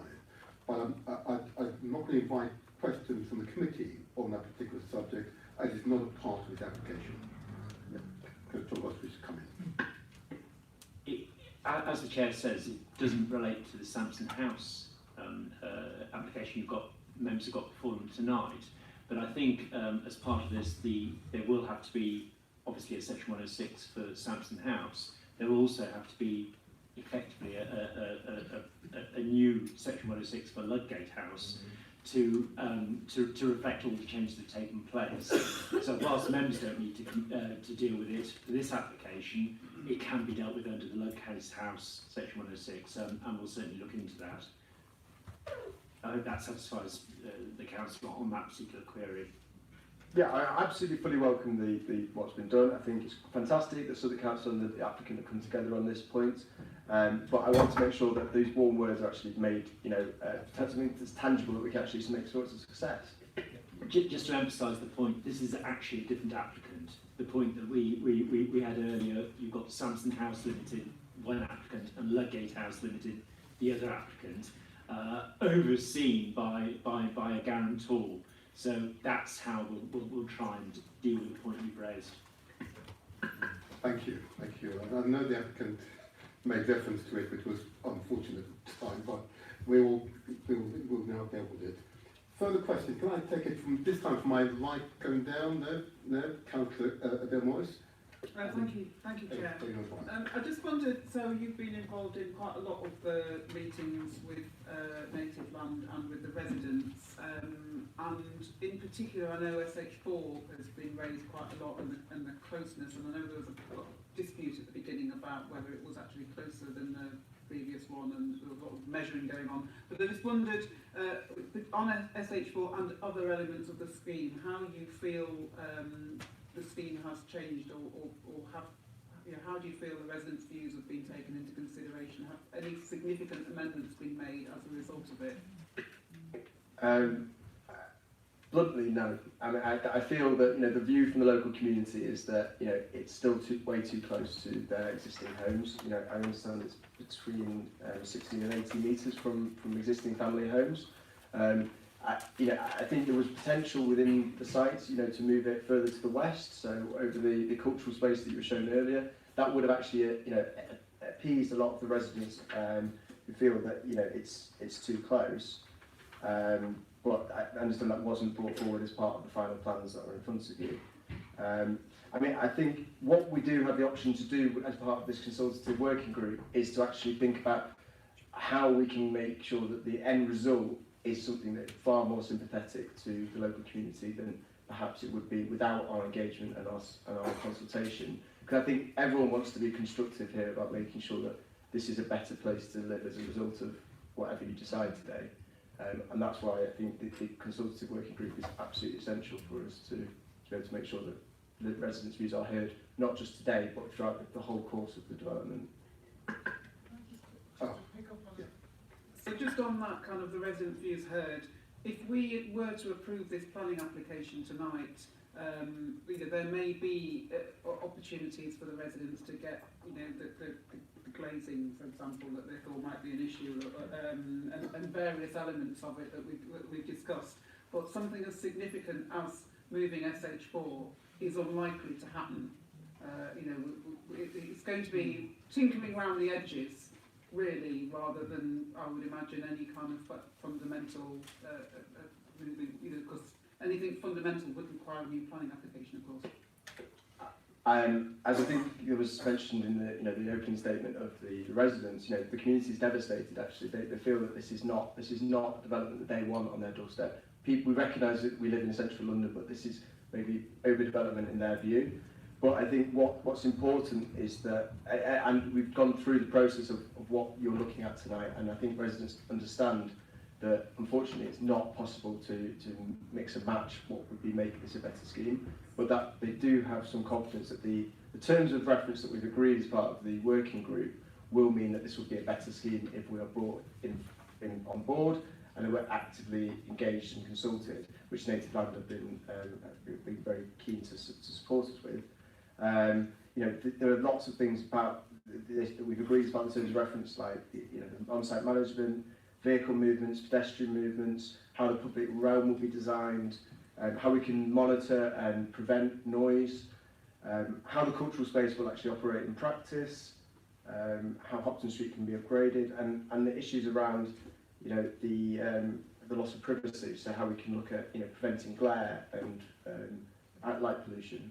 So I appreciate that lots of people disappointed by if you did decide to approve this, but I think there are ways we can make it a better scheme if we're able to. Thank you very much. Thank you, Councillor Boyle.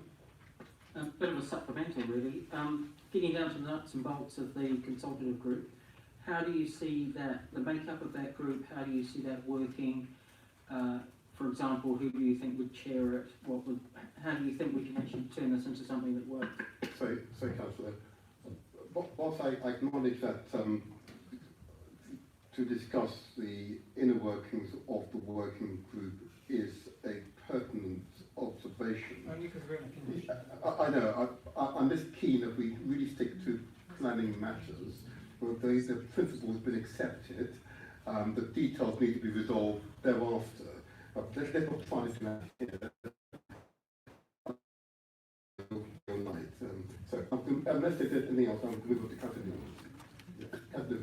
Thank you. I want to ask, so I think when you started, I think there was sort of a question about whether you felt that residents' views had been taken into account by the developer, to which you responded no. I'm quite interested, if that is the case, why do you think that there? I mean, obviously we're talking about conditioning, so that there should be sort of a good level of engagement going forward. But why do you think that level of engagement? Well, firstly, has that level of engagement hitherto not been possible? And if there has been a level of engagement, why would, I mean, to what do you attribute the fact that the residents' views have not hitherto been taken into account? Whilst I don't feel, I feel a lot of members of the community don't feel that their views have actually been heard as part of this process. So that's why I said that, because I have to be honest that there is not consent from everyone that lives in the immediate area that this is the right thing to go forward. Fundamentally, it's views of local communities, it's overdevelopment. It's twice the recommended density for this area. So people are really legitimately concerned about the fact that they're going to have to live right next to what's been described as a mini Manhattan, and they are going to have a loss of privacy. They're going to have an erosion of their residential amenity. So I think that's why I think residents don't necessarily want the development in this guise. Nobody's necessarily saying that it has to stay as Sampson House forever. There were some that wanted to preserve it, but I think people recognise that development that will happen in Bankside. But I think lots of people don't feel that the change they wanted, such as moving SH4 in particular, was actually taken forward by the developer. In fairness to Native Land, I do think they have tried to be constructive and engaging with us. Whenever I've asked for a meeting, they've been obliging. They have, I recommended that they try and do another consultation with the local community to let them know about this at this committee tonight, and they did do that last week as a Q&A. So I feel they have at least opened the door, but sadly, they haven't been able to make any of the changes, as you've heard today, around sort of the viability. And we think that we should be having a lot more affordable housing in an area like this. That was a long drawn out conversation between the council and developer, and that's what's before you today, that they are saying that 10.8% is acceptable on this site. Can I ask then, in terms of, and obviously the point's been made that now we're talking about tinkering around the edges, but in terms, for example, of the list of conditions that the residents subjecting to the application now would like to be considered, do you have a high degree of confidence that those can be dealt with through the engagement that will take place in the event that the planning application is granted?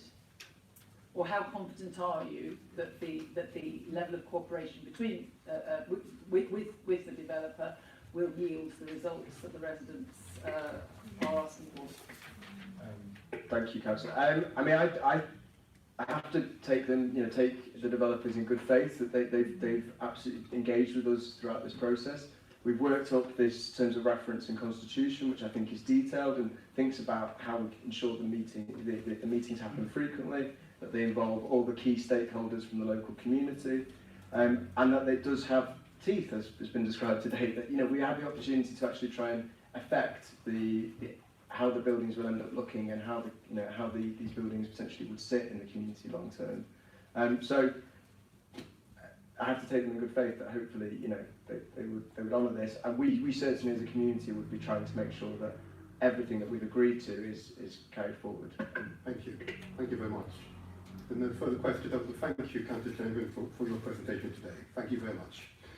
Can I now, members, move on to what we've heard tonight? Are there any additional questions for officers, bearing in mind the evidence you've heard thus far? Any additional questions? Councillor Rose. Can I pick up on my question to the applicant in relation to the follow-on application that will come forward in regards to the social housing element?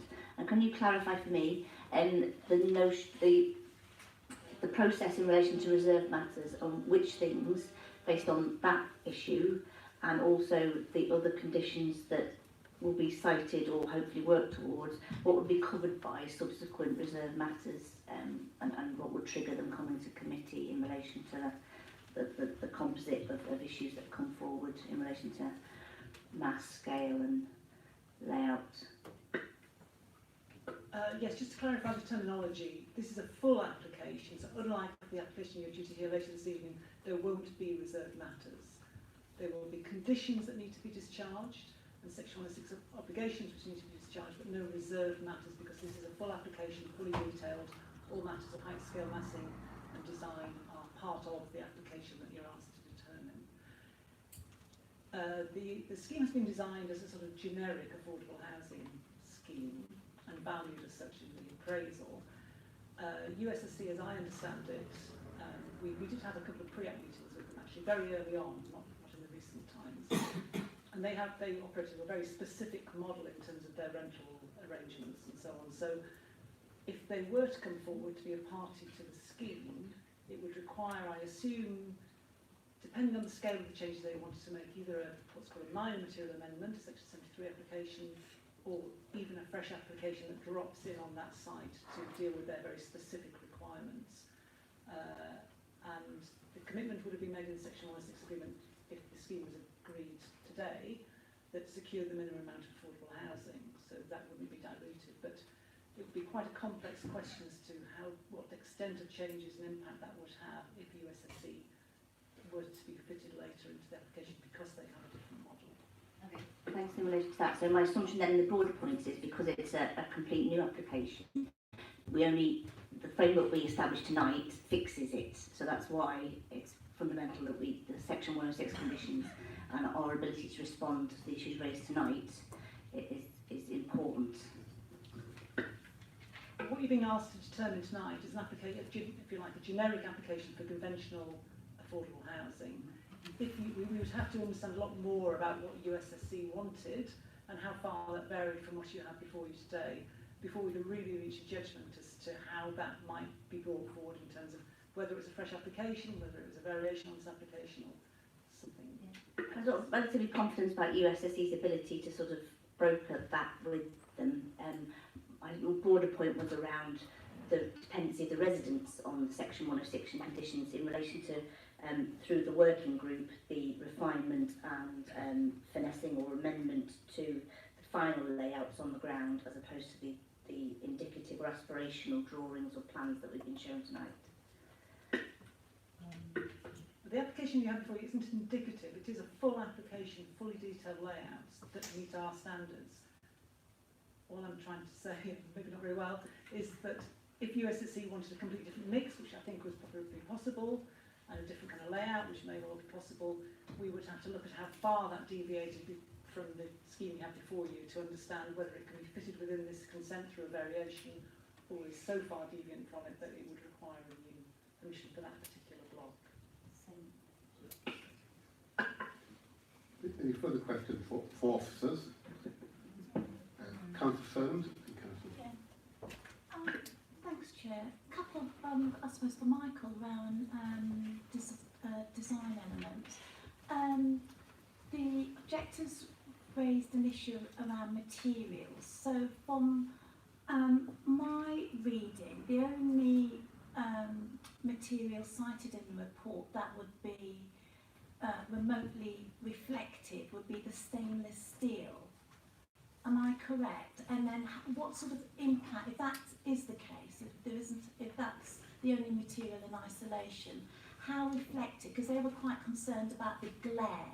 So under current proposals, and obviously they've mentioned about being consulted on materials of latency samples, but as the proposal before us stands, what sort of impact would it have on Falcon Point and Hopton Street residents if it was to be built out, please?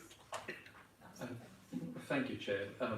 The materials there's a condition number 17, which is in your recommendation, which covers not just the reflective materials, but all the materials, the stone, the glass, the steel, as well as the stainless steel. Residents have raised particular concerns about reflective material in the block that you see on the right-hand side on the screen there, which is clad in a stainless steel finish. We would normally, as part of the process, we would review all those materials, and we have, and they present sample panels, not just sample panels, in some instances large-scale mock-ups that also show how the facade is going to be constructed. And stainless steel is a sort of, again, a generic description of a cladding material. There are many different finishes that you can get on a stainless steel. You can get a stippled finish, you can get brushed finish, or you can get a smooth or all sorts of different finishes. We would review those with the applicant and pick a material that is the right one for this location and is a high quality finish for the building. Glare is clearly something that needs to be taken into consideration in any decision for in relation to materials, and that we'd be looking to make sure that glare, as residents have raised, specifically in relation to the east rising sun reflecting off of that. So we wouldn't want to get a mirror finish on that. But as I said, there's many different materials, many different finishes that can get this that don't give off that glare, but do give off, but do lighten the appearance of the building. Thank you. Thank you. And I just had, did you want to say something? Just as well, there's a specific condition related to solar glare screening. It's condition 23. So that would be implemented in conjunction with the materials condition that Michael was referring to. Excellent, thank you for that.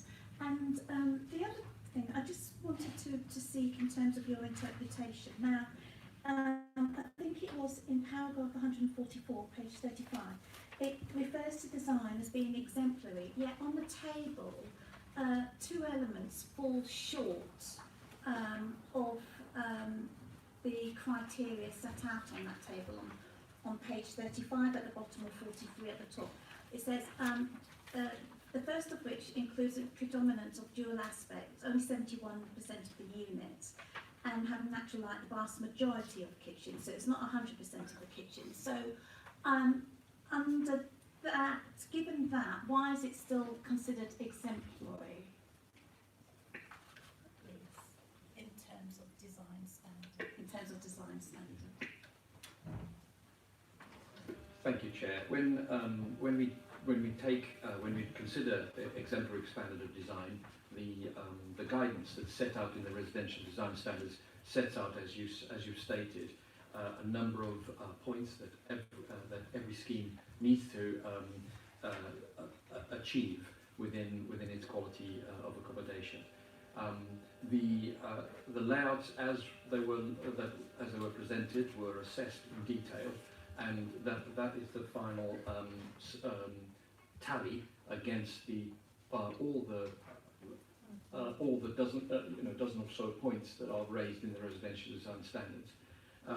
The location of kitchens and the location and so on is something that is often revisited and looked at in the fullness of time when a scheme when a scheme is constructed, and that could be tweaked. But what's being presented to you is that there are many aspects of this scheme. In many respects, this scheme does hit almost each and every one of those points. But there are instances where there may be, due to the layout of the flats and so on, there may be some instances where they fall slightly short of those detail requirements. We do take a sort of rounded view of all the when in finding a recommendation and making a recommendation to you. And you know, in this instance, we've said we've made it very clear where there are shortcomings, but we still firmly believe that they are taken in the round. The schemes are exemplary. Thank you very much for your response. I'm not going further on that one. Are there further questions to Councillor Demois? Thank you, Chair. I've got a couple of questions. Terence.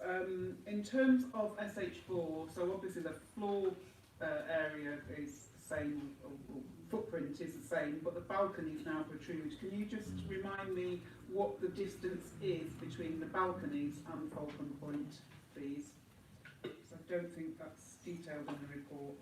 The distance between the facade of SH4 and the closest point on Falcon Point, which you need to note is the stairwell, it's not the actual facade of the housing, it's 16.2 metres. And the facade, do you mean the outermost point of the balconies? The closest point between the two buildings. Okay. So on SH4, that will be the facade of the building, is the balcony, and on Falcon Point it's the stairwell, because the stairwell comes out closer to SH4. It's 16.2. So the very closest point between the two buildings is 16.2 metres. Okay, thank you. I have another question. So, as you heard, I was going to hold that question in and didn't. You know, it is a huge source of frustration that this application has been able to hedge between whether it's a new application or whether it's an old application, and they seem to be, in my view, taking the benefits of both in some cases. In relation to the parking, obviously you heard it's consumer choice, but that could be said of any development in the north of the borough, and we wouldn't accept that on any other development in the north of the borough. So why have we not been able to push back further on that? I think you're right. If we were starting from scratch today, we would certainly expect it to be car free or largely car free. It is a very high P-tile. We had suggested to the applicant they may want to consider reducing it further than the reduction that they'd already made. They didn't feel able to. They feel they have a target market who may want to have a car and have a parking space. So we are recording to you that that is something which is a less than ideal situation. But ultimately, in a large and complex application which includes a number of benefits and positive aspects, we have to put those things into the balance and weigh whether they in themselves would warrant refusal of the scheme, which might otherwise be acceptable and bring forward some positive things for the area. So what we are recommending to you is that you're entirely right that the level of parking is not something we would want to see, but that the very considerable benefits of the scheme outweigh that. And since, as the Chair has said, the application before you is the one which needs to be determined, that's the situation we find ourselves in. Further questions on parking? If it's a separate question, a separate issue, please go ahead. And this is a question to Alex. In terms of so there's a bit of what is currently public highway at the top bit between the station and the development that obviously gets incorporated into the development. Can you remind me, was that already incorporated into the development in the original, actually this might be a question to officers, in the original planning application, or is that something that has been recently negotiated with highways? And indeed, what is the negotiation with highways over the closure of that part of the road?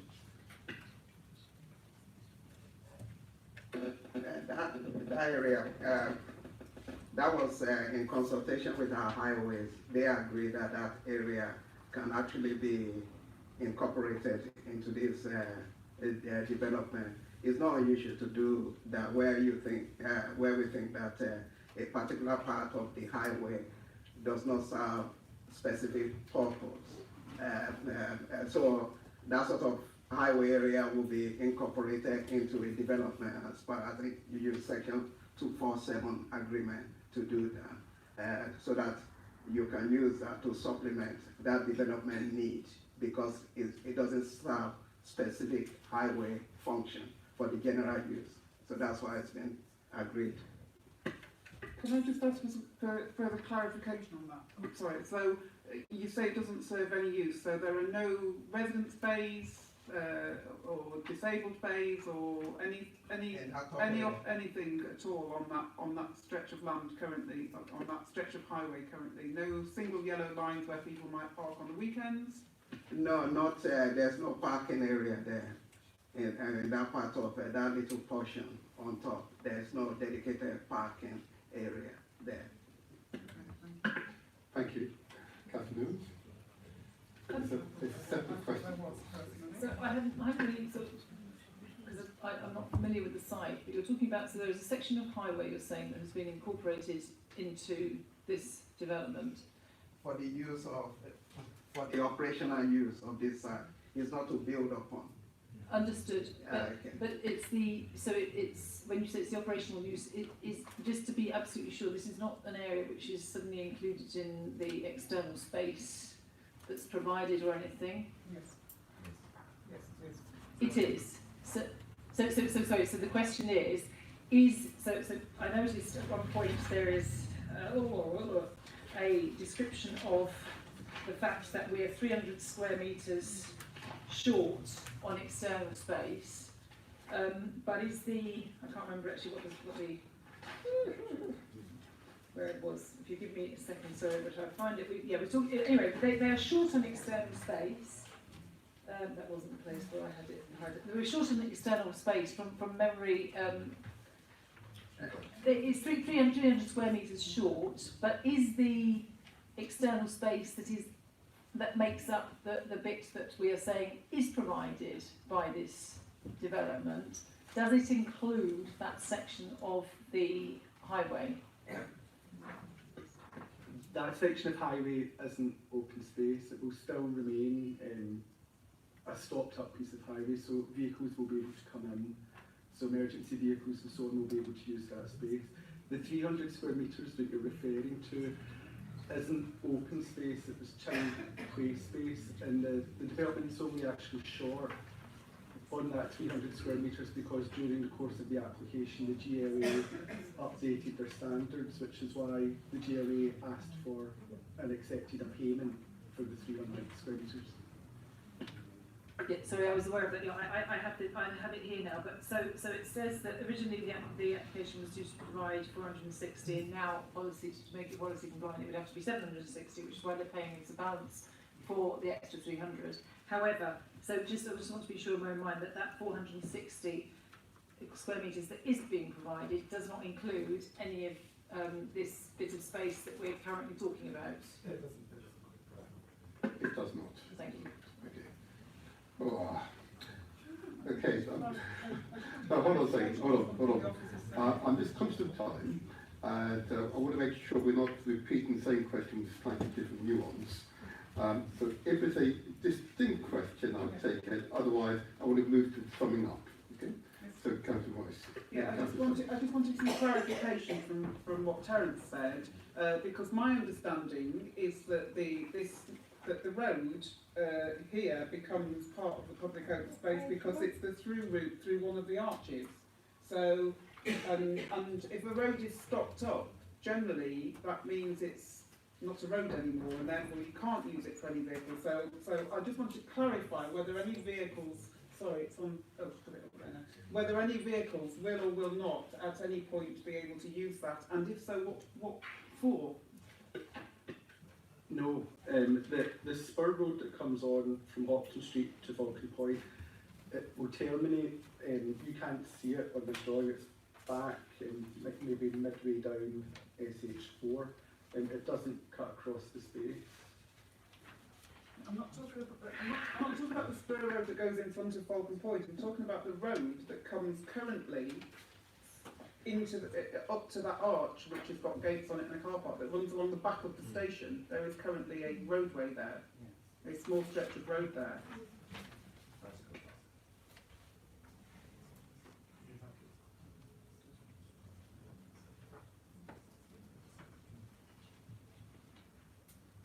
yeah, that part of the road gets closed off and becomes that open space. Right, so Sorry, I thought you were talking about the spur, the section of road that comes round from Falcon Point. So the front of Falcon Point. No, the bit between Hopton. Yeah. So it won't be used for vehicle. It won't be any access at all for vehicles from that. For that section. So that's. I can take Councillor Soames now. I can take Councillor Soames. Thank you, Chair. Just out of real curiosity, because it's not something that I often read. Forgive me if I'm wrong, and I've just missed it on the previous applications. But the issue around TV radio signals, is there a problem in that area that it was commented on in the report? Because we don't generally see that routinely with these applications coming forward, especially in this particular area. So, and if so, what is it? It does come up relatively frequently on high-rise applications. It was on the Canada Water Scheme, as you saw a few weeks ago, a few months ago now.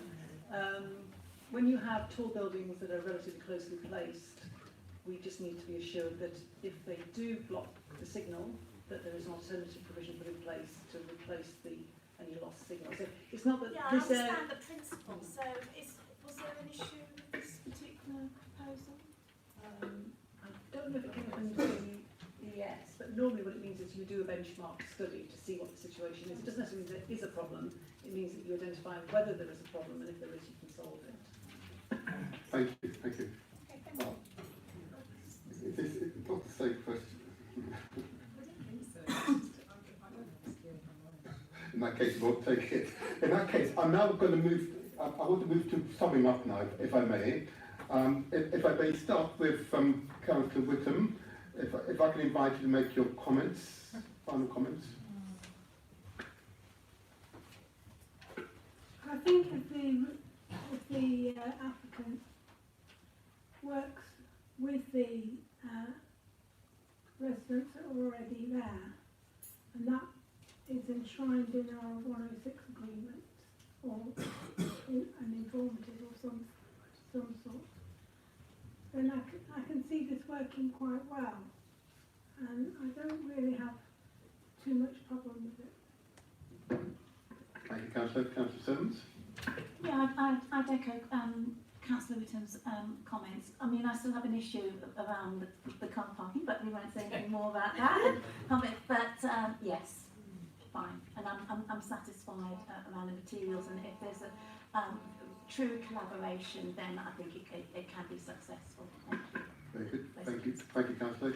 Councillor Morris. Yeah. Use your mic, please, Councillor. Sorry. There's no such thing as a perfect application. I know that, especially something that's on a scale like this. It has got lots of good points, but unfortunately, I think some of the bad points are particularly bad. And I think that's the kind of impact on Falcon Point and also the cultural space.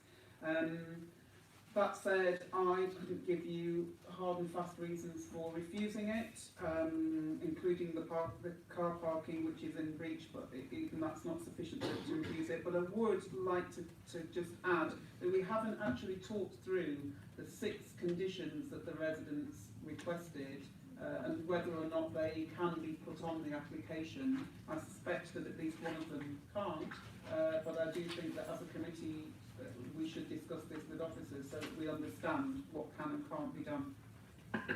Can I first of all take a comment? First of all, I will definitely, it's under my nose, I will definitely deal with it. Councillor O'Brien. Yeah, which is why I brought up the arbitration idea, because we haven't discussed those things. I would say that the extent approval is not something that can be cherry-picked. You can't say we had this bit approved of our extent, and therefore we can still do this, because if you take the extent, you take the whole lot. The other thing I would just add, because I'm in the middle of a situation like this at the moment, where from the residents' point of view, you might have a disagreement with the developers, hence the mediation. It doesn't necessarily mean you're not being listened to. It's just that possibly you might not come to an agreement. So there needs to be good faith on both sides for this to work. Very good. Thank you. Councillor Hargreaves. Yeah, there are concerns for me about this application, and very understandable about the residents' concern about the increase in density in their area, and it's an increase on the previous application. I'm also sharing with my colleagues the frustration that in this day and age, if we do agree to permit the development, the number of car parking spaces in this part of our city, we really, this day and age, shouldn't be agreeing to that, but there is an extant permission and it has also already been enacted. So, we all agree, I think it's not a perfect application, but I have to say in the round, I see no reason to turn it down in those circumstances. Thank you, Councillor. Councillor Evans. Yeah, I have grave reservations about from the hangovers from the extent permission that was granted, and also about the contribution towards affordable housing. And we are kind of in danger. Well, yeah, I mean, there is a thing, sort of, well, okay, so it was already agreed, but I think this should be treated as a new application. It isn't being. It obviously is very likely to be approved, and I think we have to absolutely robustly insist on the conditions that have been put forward. But I'm deeply troubled by the idea that we have to treat it as sort of in the light of the extent, and where quite clearly there is a massive shortfall here on provision for affordable housing. Thank you, Councillor Lewis. Yeah, tonight's whole agenda is the feeling of a bit of a planning séance where we're calling up the ghosts of decisions past and committee decisions being to be made. But in regards to this one, I think there are strengths to the application. The new landowners have looked to come up with a mixed-use development that is reflective of the changing character of this part of SE1, but for all the permeability linkages and job creation and activity, hopefully, and the linkaging of cultural spaces, and it all depends and hinges on the commitment given verbally tonight by Native Land to meaningfully engage with the residents of Bankside Lofts and Falcon Point and the other residents involved in the Bankside Yard working group. And I hope that having come to this committee and heard the concerns of both the residents and officers, that Native Land have meaningfully absorbed tonight's discussions and recognise the sort of unique circumstances and provisions around what we can and can't do as a committee given the situation that we're faced with. So in that regard, and on balance, and on focusing on the fact that with 38.5 million we do get 40% of social housing elsewhere reached, then I'm relatively content in that regard in relation to the application on a whole. Thank you, and I'm not going to repeat what's been said, but I think each committee member has echoed my own thoughts on the application. I'm keen, and I want to congratulate the residents for their presentation. It was extremely well thought through, very well presented, and most certainly it moved the committee. I'm keen that the earlier discussion we've had in relation to the consultative group is enshrined within the Section 106 agreement, and note the comment made by the residents of first items of agendas, and I'm sure the applicants are happy to engage you in a meaningful way henceforth. I'm conscious though that there is, I will use the word, an excessive amount of parking on this application, and normally we would not agree to that level of parking, but I accept that there is an exact decision in place, and therefore I'm not going to comment further on that. The lights will go out shortly, as it's usually the case in my case anyway. I will press on, but I will say though that I believe the design as described here, is quite exciting, is indeed exemplary. It will be an interesting place to visit once it is built. We didn't ask the question, I'll see you wish to start the development, but that's beside the point for now. But I'm excited at the prospect that a development of this dynamic feature, with these dynamic features, will be in Southwark. So I've got to extend my congratulations to the applicant. And the applicant has displayed a desire to work collaboratively with the community to develop this project. So that for me is fine. I only want to make sure that for purposes of this meeting, we have captured all the relevant points that have been made, but I don't believe there are additional conditions that we've requested, with the exception of ensuring that the consultative group is included in the Section 106 agreement. Okay, but there are no extensions. Okay, go ahead. Yeah. What about the charging points? So, the charging points, 100% the applicant said is that something that could be conditioned?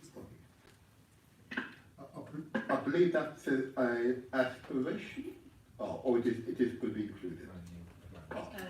My notice is that it was agreed, so we would amend condition 24 to require 100% active charging. Is that, forgive me, does the applicant agree? Yes, yes.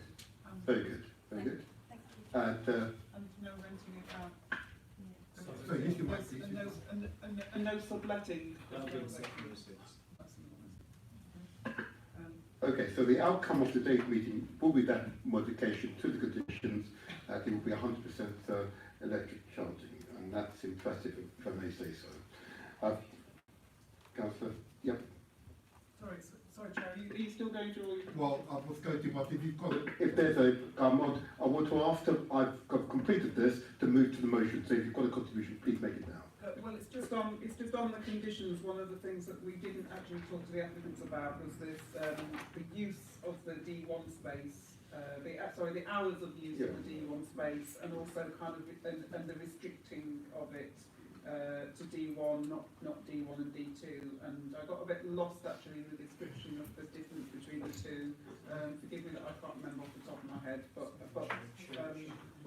yeah. Well, I think essentially not a church, a health centre, or a gym, but also there was a question about the hours of use that we didn't discuss with the applicant, unfortunately. Well, we haven't discussed with the applicant. I'm trying not to discuss further details unless you have a clear proposal right now. Okay, well, in that case, I propose that we accept condition 4 that has been put forward by the residents in relation to the multi-level cultural space.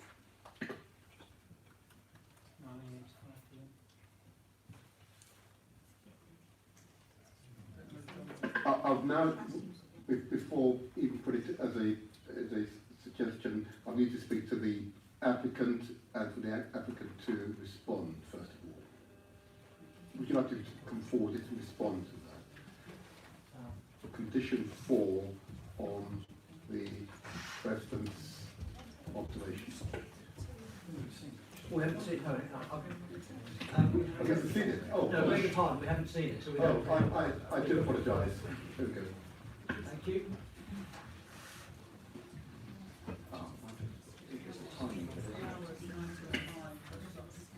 I thought I saw somewhere in the report something else, but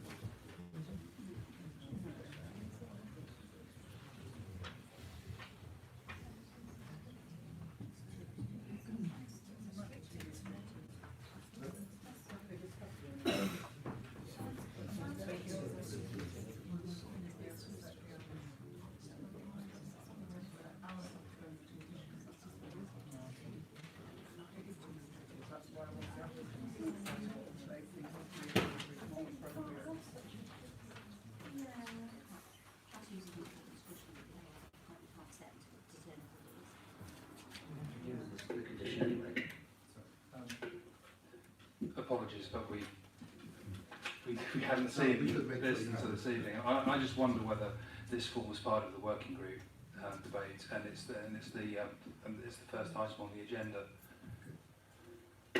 I'm content with that. That's fine. Thank you very much. Thank you.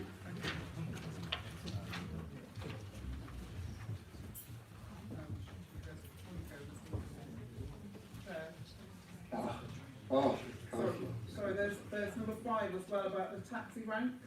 Whether or not they will. Sorry, I should got you that. Whether or not they need to have their own taxi rank.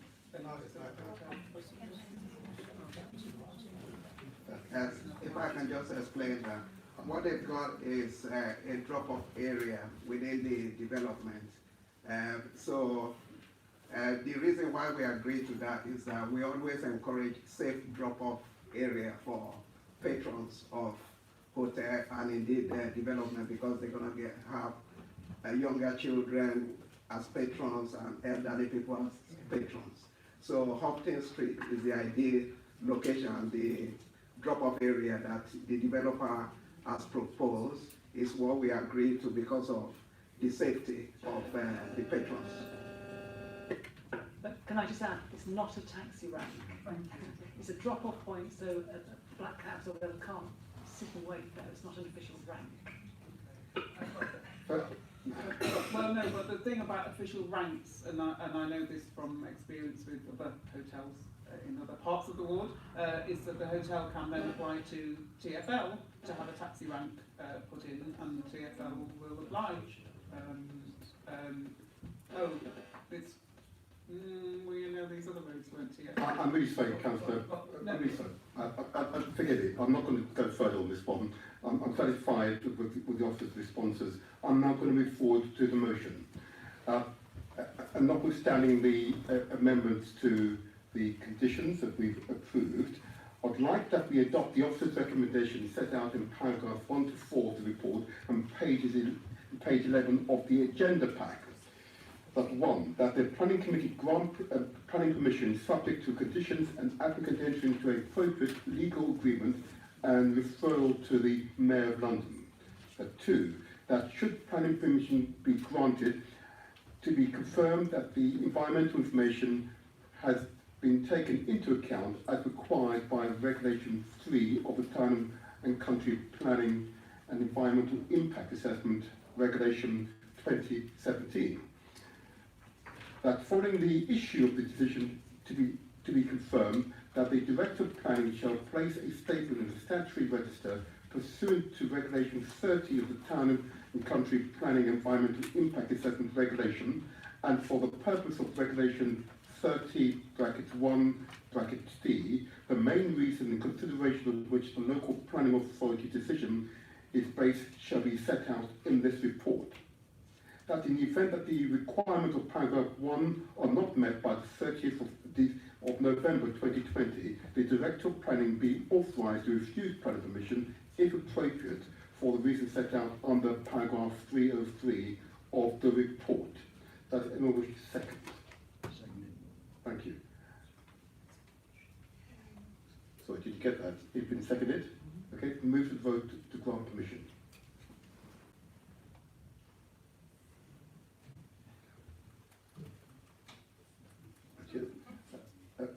Against? Abstentions? The motion is passed. Thank you very much indeed. We'll take a 5-minute break. We'll move quickly on to the next item.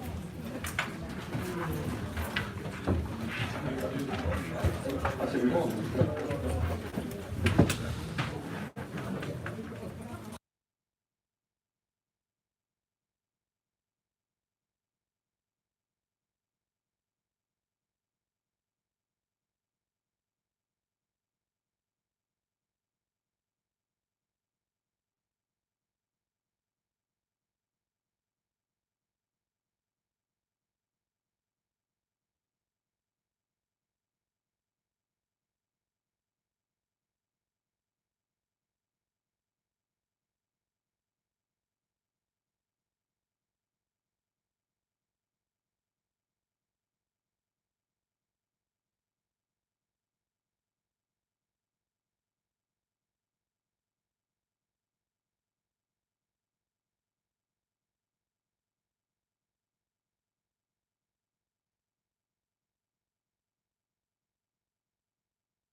application is in his ward and he has expressed opinions about it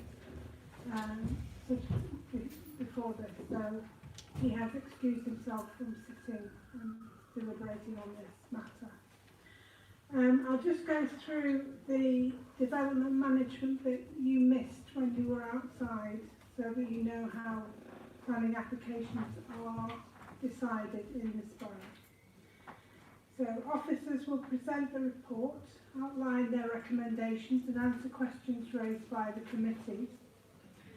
And then, if present and wishing to speak, the following may then address the committee for no more than 3 minutes each. Firstly, one spokesperson representing any objectors to the application.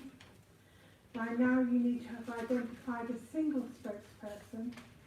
If more than one objector wishes to speak, the time will be divided accordingly within the 3-minute time slot. Following the objectors will be the applicant or the applicant's agent, and then one spokesperson representing any supporters of the application who live within 100 metres of the development site. And finally, a ward councillor representing the area affected by the proposal.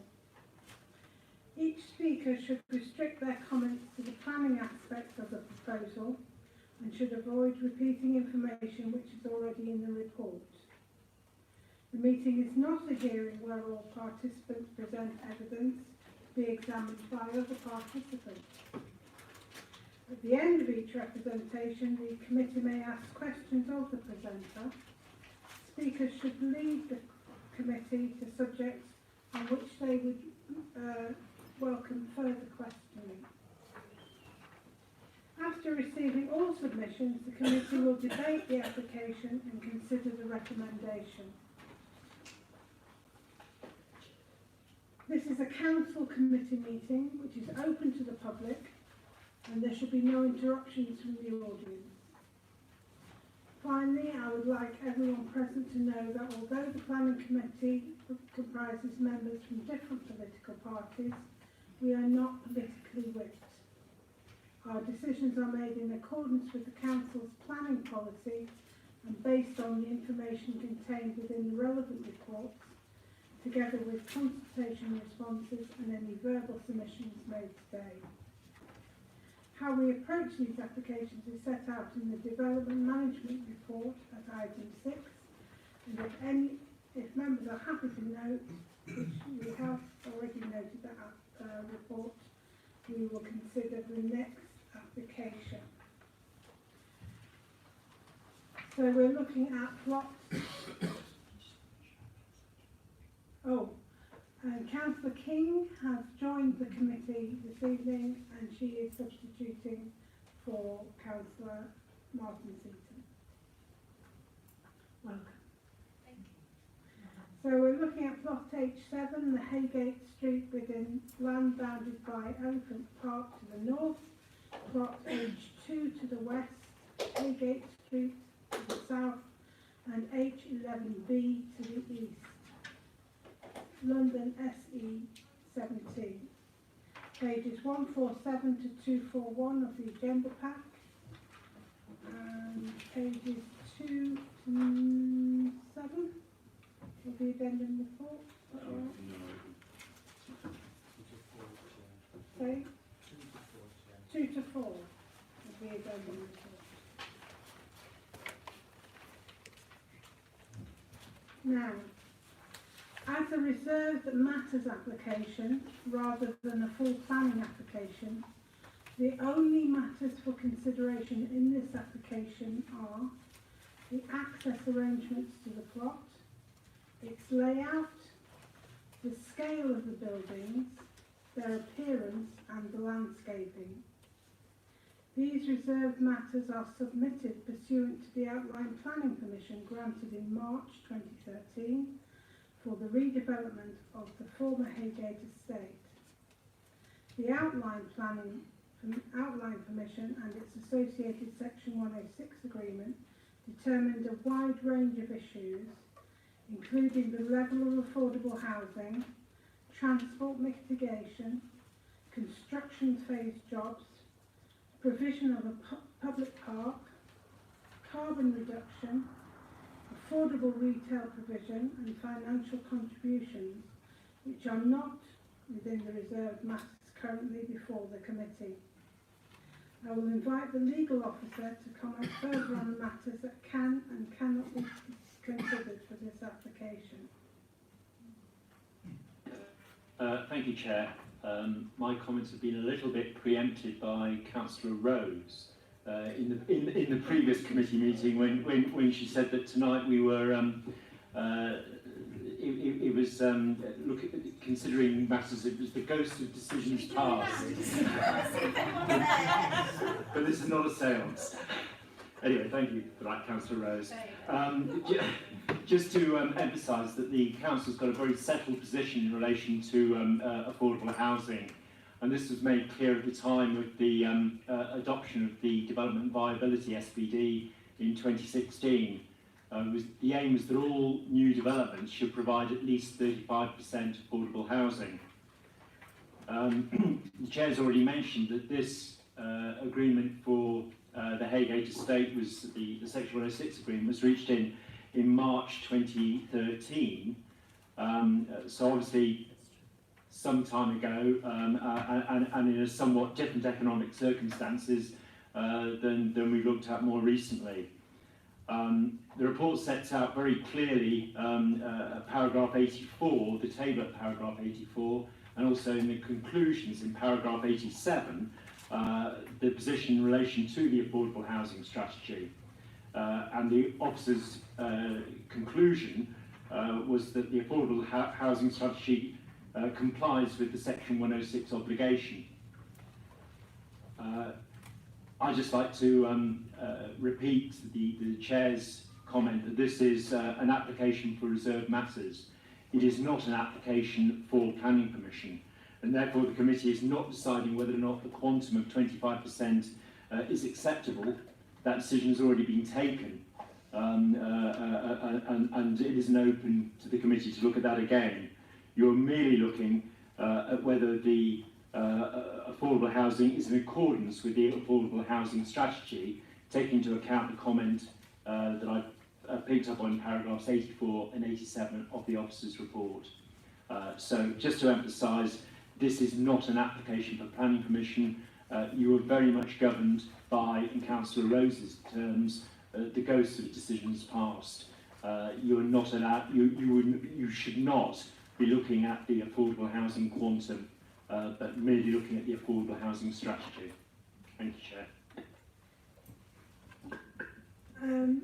Is it Vicky? If you'd like to introduce yourself and your report. Thank you. Thank you, Chair. I'm Victoria Crosby, a team leader in the strategic planning team here at the Council. So this is a reserved matters application for a site in the Central Elephant Park's master plan called Plot H7. It will be the last residential part of Elephant Park and forms half of the fifth and final construction phase. It sits to the south of the new park, to the west of Plot H7B, to the north of Haygate Street in the completed first phase, and is to the east of the completed Plot H2. The site currently contains Lendlease's construction offices and the Construction Skills Centre. As the Chair and John have outlined, this is a reserved matters application, so the only matters for consideration are the access and layout of the plot, the scale and appearance of the buildings, and the landscaping. The reserved matters are submitted pursuant to the 2013 Outline Permission, Ref 12 AP 1092, for the redevelopment of the former Haygate estate. They have been assessed against the parameters set by the Outline Permission and the approved design strategy document. The details are also considered in terms of how the proposed plot conforms with and contributes towards the cumulative site-wide requirements of the Outline Permission and its Section 106 agreement. So a residential-led development is proposed with 424 flats and ground floor commercial uses. The plot is arranged as two L-shaped mansion blocks on the northeastern and southern sides and a tower in the northwestern corner. So to go through the reserved matters of the plot's layout and access first, across the ground floor podium there would be a total of 1,237 square metres of flexible Class A retail uses, shown on the slide in red. as 628 square metres of flexible retail, community or leisure uses, shown in dark pink, along with cycle stores and refuse stores. An enclosed servicing yard accessed from Haygate Street would provide 3 delivery bays and 2 wheelchair car parking spaces, and a drop-off bay would be provided on Sale Street. The 5 lift and stair cords would provide access to the flats above. So at first floor level, the 3 buildings are set above the podium with 2 mansion blocks and a tower providing the flats from the first floor upwards. These blocks are arranged around a central communal garden, and this layout continues up the buildings. So turning to the scale and appearance reserve matters, the 9-storey mansion blocks would front onto Haygate Street, Sayer Street and onto the park. They would be in a dark brick with a graded colour of mortar up the facades and corduroy banding at the top, along with bay windows, projecting balconies and glazed tile entrances. On the inner facades, facing onto the podium garden, a lighter brick would be used. The 25-storey tower would face onto the park, towards the train station and onto Sayer Street. It would have retail units at its base and a double height entrance for residents. It would be constructed from reinforced concrete panels in a pale buff colour, profiled darker panels forming the vertical feature on each side, metal spandrels and glass balustrades. It would have a pinwheel floor plan that would give it rotational symmetry, with a projecting bay on each elevation onto which the balconies are attached. And the image on the right shows its appearance from the south, looking up Haygate Street, with the mansion block in front. So this drawing on the left shows a section through the double height entrance and the first floor amenity room, and the drawing on the right shows the crown of the building, where the darker vertical bands would continue up to create the form. And a shared amenity room and roof terrace are proposed at the top. So for the final reserve matter of landscaping, public realm was proposed around all sides of the building, providing the eastern side of Sayer Street, the northern pavement of Haygate Street, and an eastern route between plot H11B leading up to the park and westwards to link around to Sayer Street. The public realm will include planting, trees, seating, lighting and cycle stands in line with the palette already used across Elephant Park. The podium garden would be accessible to all residents, providing a variety of landscaped areas and play space. 3 roof terraces are proposed so that all tenures have access to a terrace with better sunlight than the podium garden. Green roofs and PV panels are also proposed, and this is a visual of part of the podium garden. Amendments are made during the application to improve the daylight provision to the mansion block flats by adding windows, increasing the window sizes or moving them, and shifting the balconies further from the windows. Small changes were also made to increase the internal area of some flats, and a drop-off bay on Haygate Street was removed. In terms of consultation responses, the 26 objections received were all in terms of the affordable housing provision, particularly now that a higher number of homes are to be delivered across Elephant Park. The objections are not to the reserved matters of plot H7 itself, but to the site-wide housing figures, and suggest that additional viability reviews be carried out. The addendum paper sets out the maintained objection for the 35% campaign and the officer responses. Comments from statutory consultees such as the Environment Agency, Met Police, Thames Water and TfL resulted in some minor changes such as an increase in visitor cycle stands, and the comments also related to conditions on the outline permission. So turning to the main topics of the assessment, the submitted reserved matters for consideration are access, layout, scale, appearance and landscaping of the central plot, which are each found to be acceptable. The access arrangements to the plot for vehicles off Haygate Street and people around the plot are acceptable and in line with the anticipated arrangements in the outline permission. The 2013 Section 106 secured the necessary highway works and routes across the master plan. The layout, with the footprint and range of uses sought, is in line with the outline permission. The cumulative floor areas for the different land uses across all phases to date are within the minimum and maximum parameters, with the exception of the ancillary car parking, servicing and plant areas, as the later plots have not included basement car parking or servicing. And the office floor space, which the final plot H1 would provide to achieve the minimum area. In terms of the scale of the plot, its heights and massing are within the parameters of the outline, and the changes approved by the recent non-material amendment to allow for limited increases for lift overruns. The height of the tower and the two mansion blocks are appropriate for this plot that sits between the park and Haygate Street and forms a key part of the new central shopping street. They are in line with the parameters and the design principles established by the outline. The appearance and architecture of plot H7 demonstrates an excellent design quality and would fit into the three character areas it sits within. Plot H7 would make a positive contribution to the local context, streetscape and new character of Elephant Park, and so achieve one of the characteristics of exemplary design. The proposal would cause no harm to the setting list of buildings, conservation areas or the LVMF view of Westminster. Conditions on the outline permission and recommended for this application would require further details to be submitted to ensure the design quality is continued through the build phase. And then finally, in terms of the landscape reserve matter, the public realm and tree planting around the plot enhance this area and continue the roots and site-wide material palette.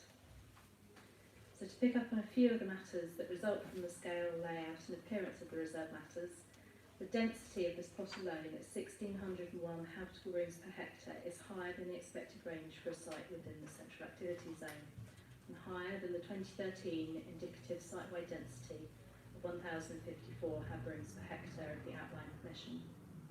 The applicant has calculated the site-wide density of the currently detailed master plan to now be 961 habitable rooms per hectare, which is lower than the indicative density and is within the expected range for the CAS. The residential unit mix is in line with the outline development specification document, and as the final residential plot would ensure the correct site-wide mix and wheelchair unit provision are achieved. The quality of the proposed residential accommodation has been carefully assessed. The scheme includes indicators of an exemplary design, such as the ceiling heights, stacking of the layouts, the corridor lengths, accessibility of the units, and achieving secured by design. However, it would not include the predominance of dual aspect units, and the daylight levels for the flats on the lower floors would be limited, mainly due to the massing of the facing plots. The applicant has reviewed the flat layouts and amendments made during the application improved the daylight to certain flats. The low daylight to the lower levels, particularly on the Sayer Street side, was anticipated in the 2012 outline application, even in a minimum parameters scenario. Of the 48 flats with low daylight to all their rooms, 42 are market units, 6 are shared ownership, and none are affordable or social rent tenure. The podium garden would receive limited sunlight, however the communal roof terraces would receive very good sunlight levels. So in summary, the quality of residential accommodation is considered sufficiently high to justify the density as part of the Elephant Park master plan. In terms of the proposal's impact on neighbour amenity from its scale, layout and appearance, the surrounding properties are all within the Elephant Park master plan. The separation distances achieve or exceed the minimum SPD, except for one closest point with plot H11B, where 11.5 metres is achieved between the angled orientation of the two blocks. The daylight and sunlight impacts are broadly in line with the levels anticipated in the outline and would not cause significant harm to the amenity of the affected properties. As you have heard from the legal officer, affordable housing does not form part of the reserve matters for approval in this application. However, the report goes into detail on the affordable housing aspects to address the objections received. The 72 affordable homes in this plot would be of the same quality as the market housing in the other mansion block, and have access to the same shared podium garden and play space. Members' interest, and as background information, this slide shows the affordable provision across all phases of Elephant Park. The bar chart shows how the 25% requirement would be exceeded, aided by the affordable units in H7. The tables show the breakdown by unit and by habitable room, which is the key metric set out in the Section 106 agreement, in the different plots and construction phases. While the pie chart shows how the tenure split between the shared ownership, which is shown in orange, the affordable rent shown in a light blue, and the social rent shown in a darker blue meet the Section 106 obligation, and in terms of the 3 bedroom social rented units would exceed the requirement.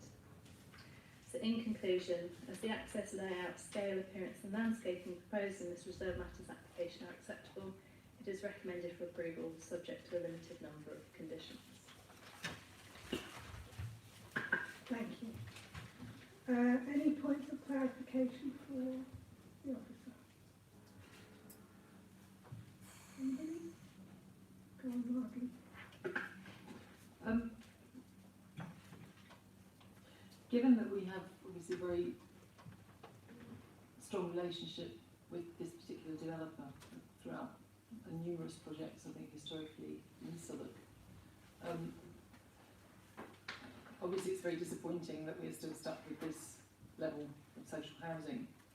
And do you not think that in view of the relationship that we have and presumably hope to have going forward, that it would be possible to put some additional pressure on the developer to bring forward a larger quantity? I think that is a question that needs to be asked to the developer rather than to the officer. We are stuck with a 106 agreement, which states how much affordable housing there is. So it would only be in the gift of the developer to increase that. Just a design-related question. In relation to the mansion blocks, I think in paragraph 23 of the report, and then that graphic actually is up, illustrates the point. I think I raised this at the briefing and just wondered if there is further clarification.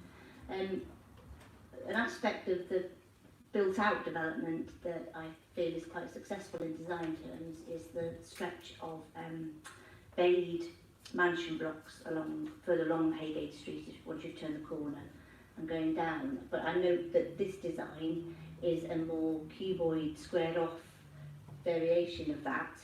And I wondered whether in discussions with the applicant there'd been a rationale for that, whereas it would be expected that you might want to reflect the same design approach that had been already built out elsewhere and see that also in this block. Thank you, Chair. Indeed, the discussions were around the bay design of the scheme that you're referring to. This was considered to be of a similar type, a modern version, a modern reinvention of that bay design. The other one being closer to the Peabody buildings that are further down on Rodney Place, took a more literal, angled approach to the bay design. This is a more modern version which tries to emulate the same features of the mansion blocks. And we thought, given that they brick construction and of a robust design in that mansion, in the tradition of a mansion block, we were satisfied that they emulated that design, albeit not maybe as literally as members might expect. Any other questions? Okay, let's move on. Does anybody present wish to speak in objection to this application? Please come forward.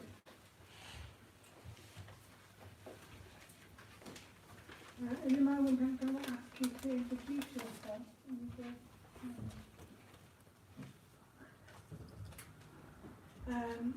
And when introducing yourself, please bear in mind that we are being live streamed. So you only give your first name and the block or street you live, not your exact address. Otherwise you might get hate mail. Okay. So please introduce yourself and then the time will start. My name is Jerry Flynn. I'm from the 35% campaign. Carry on. Thank you.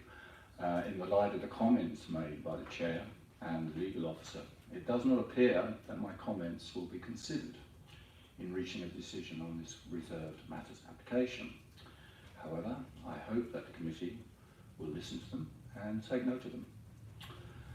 I'm speaking further to our objection, given at para 66 of the officer's reports. I am asking that the committee not approve this reserved matters application for Elephant Park because the viability assessment for the total development was based on 220 fewer units than will actually be built, and because no public funds have been sought to maximise the amount of affordable housing. In 2013, the maximum number of homes proposed for the whole Elephant Park development was 2,469. This is recorded in the minutes of the Planning Committee resolution to approve the development. The application, the reserved matters application you are considering this evening, would allow a total of 2,689 units, 220 more than that you approved. This means that the 2012 viability assessment that determined the maximum amount of affordable housing was not based on an accurate number of homes. It was based on 2,469, not 2,689.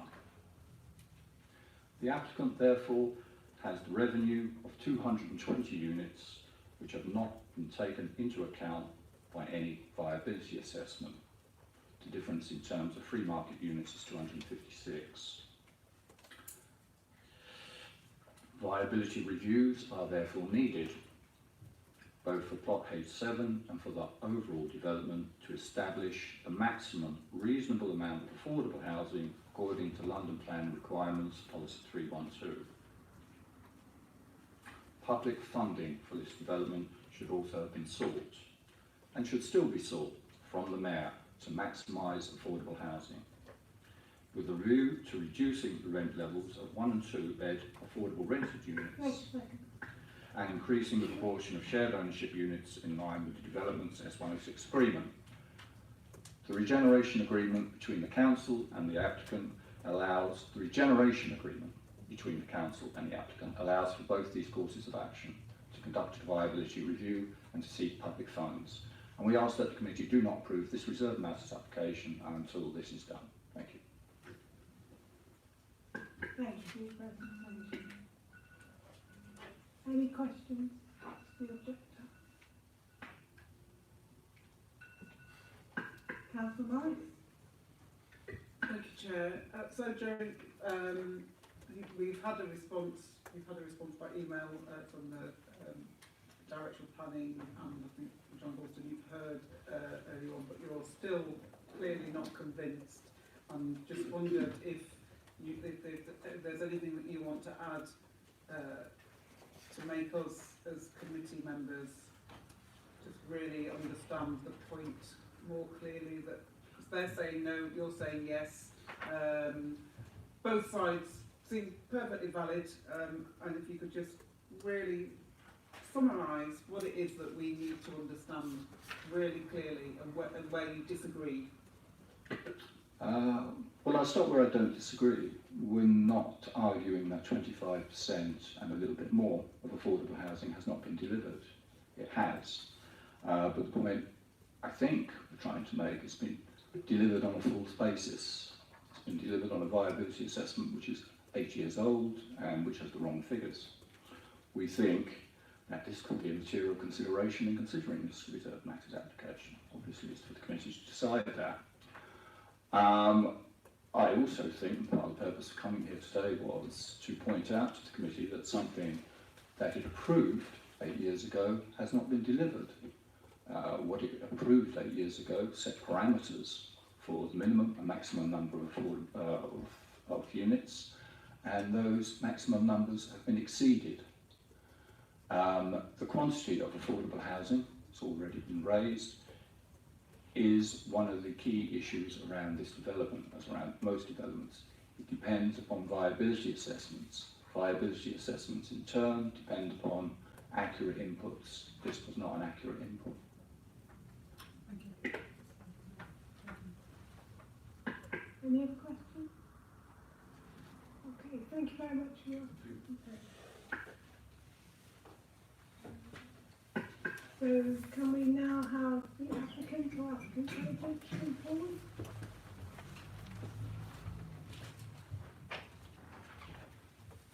And same again, don't give all your personal details out for YouTube to enjoy. Just introduce yourselves from left to right. Mine. Do you want to My name is Jonathan Smith from DP9, the planning consultant for Southwark. Hello, my name's Russell and I'm an architect. That's what you wanted, wasn't it? Hi, Christy Lansdowne, Project Director for Elephant Park. Jenny Sawyer, Senior Development Manager at Elephant Park. Thank you. You want, just one of you speaking? Okay. Are you ready? When you're ready, you'll have 3 minutes. Thank you. We're here tonight to present our Reserve Matters application for Plot H7 at Elephant Park.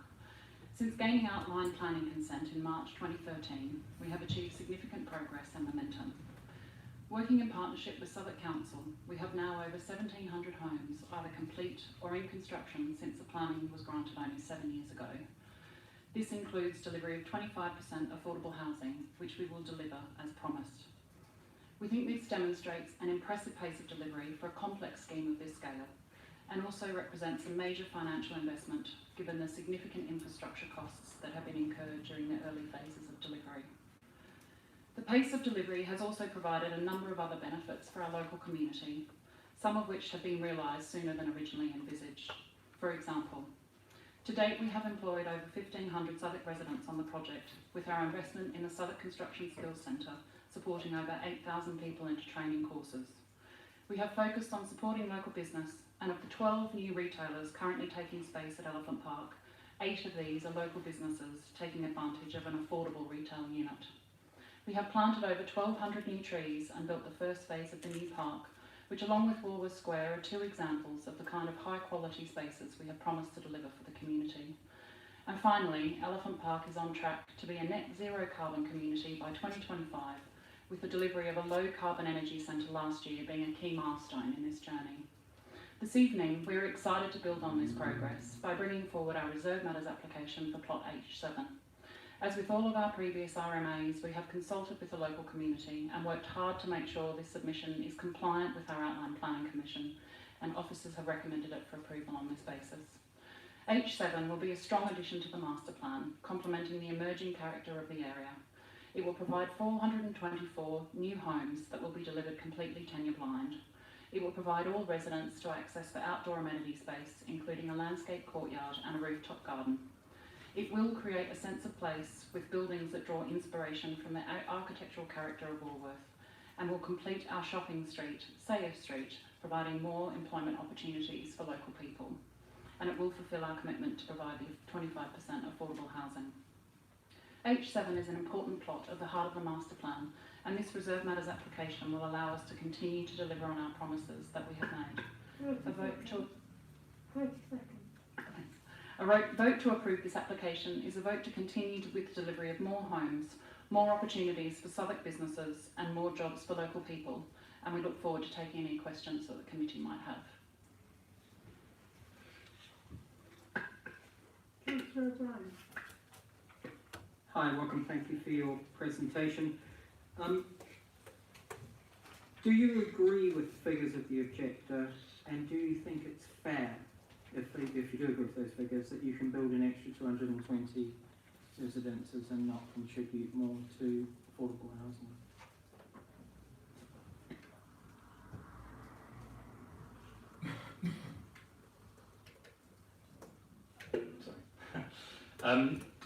So the reference to 2,469 units made by the objector was to the illustrative number of units that was indicated when the outline permission was granted, as could be capable of being delivered within the total amount of residential floor space.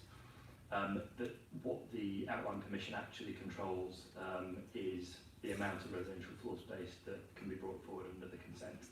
And that's secured within the conditions of the planning permission. So the consent has always operated in that way, and when read as a whole between the description of the conditions, it's residential floor space rather than unit numbers that is controlled, and that's something that we clarified with the council through a non-material amendment in 2018. And so in our view, those aren't additional 220 units, they are units that were always permitted within the outline permission. Okay, so let's take the metric as being floor space rather than number of units. The equivalent then of 220 extra of the floor space availability for the extra affordable in that case, if we talk about floor space rather than number of units, do you think that's fair? Is this in relation to the basis for the viability appraisal? Yeah. Support? Yeah, the 25%. Yeah. So the initial financial appraisal was based on area. It happened that that model was a scheme of 2,469 units, but the input to that model was floor space. That's how financial models work on pounds per square foot values for residential sales. And so the model, although it showed 2,469 units, that was not the input that generated the output. Okay, thank you. Councillor Newell? Okay, so we're saying that the number of units being delivered is not specifically relevant, and there are 220 more of them. So could you confirm that the residential floor space that we are looking at now, is that identical then to the original residential floor space? So the maximum amount of residential floor space that we can deliver is 254,500 square metres. Even with the H7 scheme, we're still not delivering all of that. There's a small amount of residential floor space that remains. So we're within the amount of residential floor space that's permitted by the master plan permission. Councillor Murray? Forgive me, I'm not understanding this at all. Because there were some numbers at the beginning, and the floor, you haven't exceeded the floor space that was original, but you've managed to put in another 220 units into that floor space. So how have you fitted an additional 220 units into the same floor space without compromising something along the way? That's what I'm a bit confused about. Yes, of course. So at the outline permission stage, a number of assumptions had to be made about how the residential floor space could come forward in the absence of any detailed building designs. So assumptions were made in terms of the unit mix, for example, so how many units would come forward as 1 bed, 2 bed, 3 bed plus, how many habitable rooms those units would have, and how big those units were. Just as a prediction, as an illustration as to how the master plan could come forward. As each reserve matters has been approved for each plot, obviously those details have been fixed, and the things that were assumed have gradually been replaced by what's actually being approved and now partly delivered. And the reality of what's been delivered is different to what was originally envisaged. So for example, more of the market units have come forward in the studio and 1 bed and 2 bed category than in the 3 bed plus category. So that means there are more units that can be delivered within the floor space. All of those units still meet and exceed residential standards, so we haven't achieved that by delivering units that are below standard. It's just the difference between the assumptions that were made back in 2012 and how they then come forward within the range that's permitted by the master plan. Okay, I'm going to let this go a little bit longer, but Councillor Rose. So, question to Russell as the architect and maybe the planning agent as well. We've discussed numbers and we've discussed the number of additional units and floor space. But I'm curious in relation to the design consequences of that, how that has been realised. So my observation about the design approach for the mansion blocks in this part was that it was more cuboid and was less rounded, literally, than the brownstone that had been built out already. And an explanation in design context was given that that was because it was closer to more period properties. but London's streetscape is varied along that way, where you get that in situ sort of character and proportion alongside more modern. And I'm just putting the question to you in an architectural and design sense, does that design approach help facilitate the uplift on the extra 220 units? You're saying that more studio and one-bed market units came forward, and that might account for the inflation, and that those decisions lead to design consequences, or design decisions allow you to realise different outcomes, if you know what I mean. So the two are slightly intrinsically linked. Your design approach facilitates the uplift. You could take a different design approach and deliver fewer larger units. And I'm just curious to know what the impact of the design approach has been for this final piece of this big puzzle. If I stick strictly to the architecture, so the shape of the plot is quite unique. It's not a square plot anymore, it's got this triangular. And one of the things that has happened is also the parameter plans are quite defined by the edge. Obviously we want to make the courtyard as big as possible to make sure it's as generous as possible. So what we've looked at actually is having a more rectilinear balcony and the bay.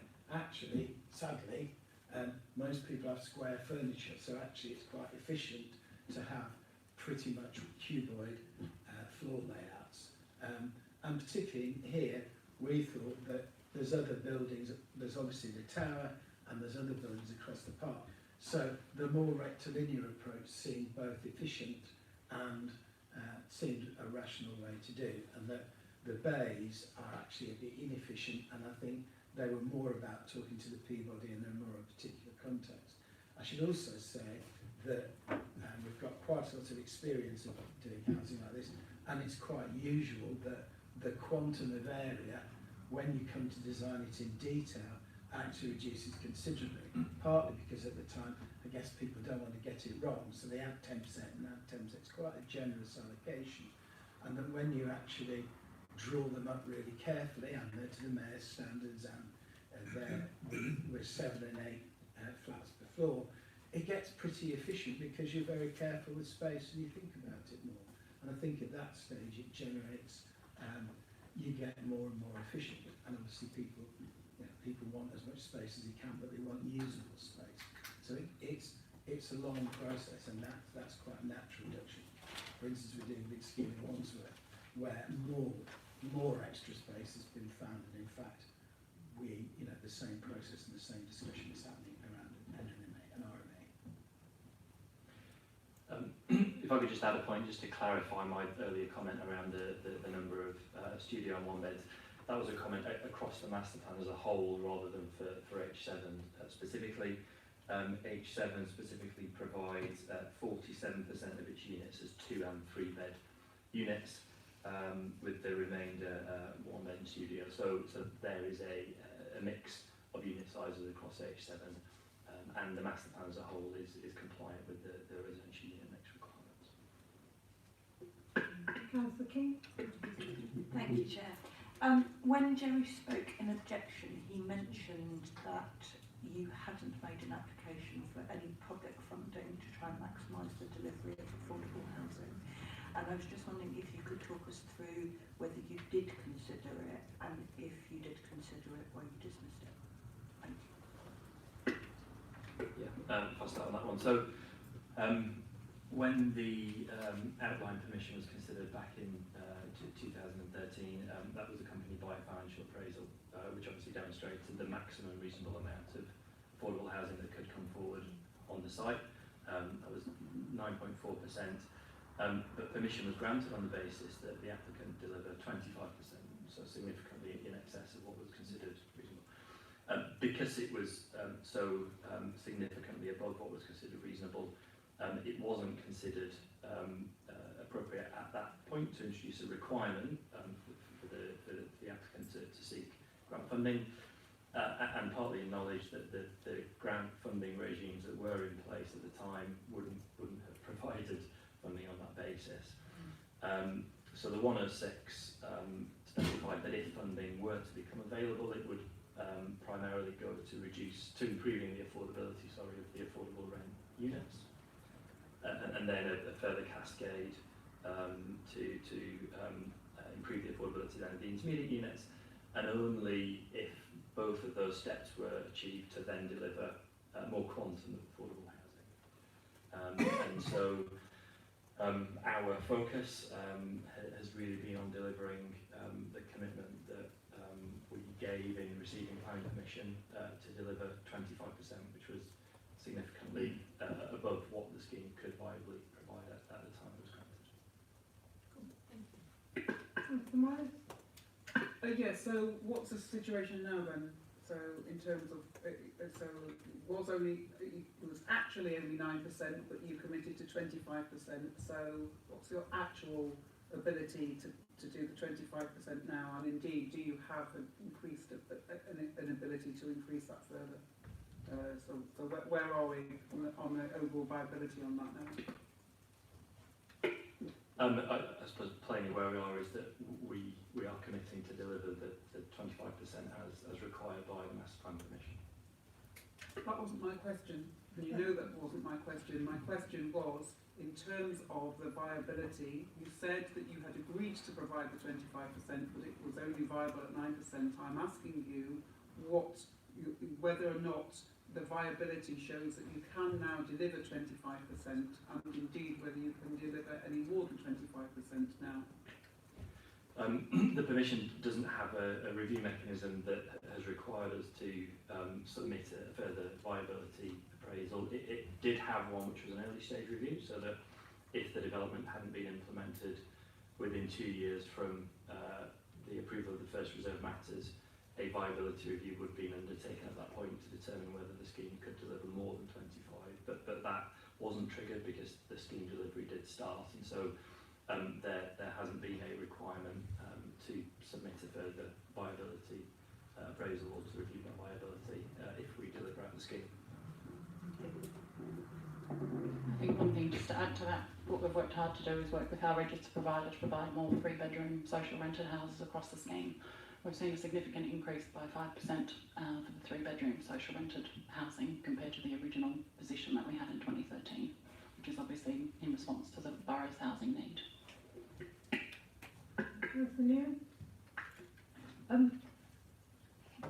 This issue is, I think it's not going to go away. At the end of the day, in 2013, you took a position.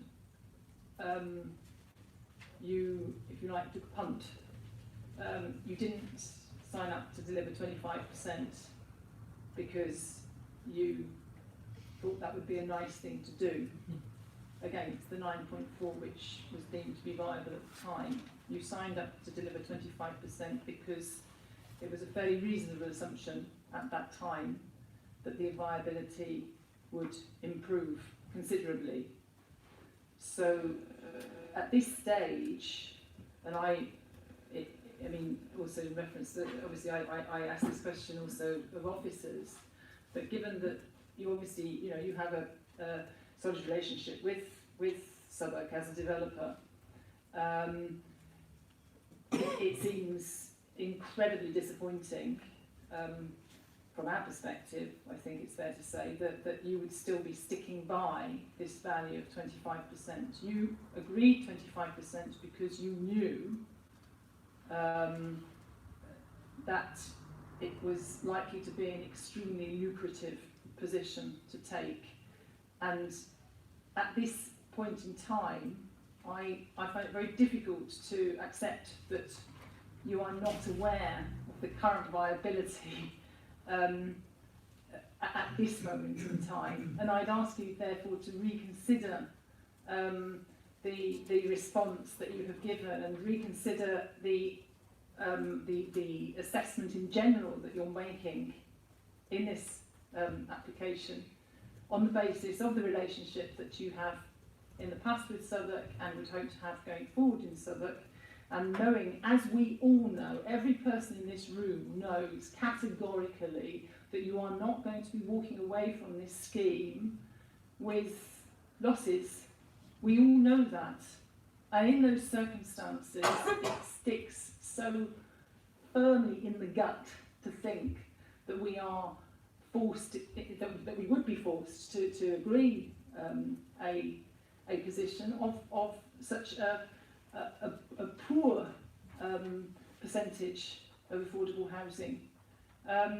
And I would just ask if you could comment on that, because we know that the viability is considerably in excess of what you are offering.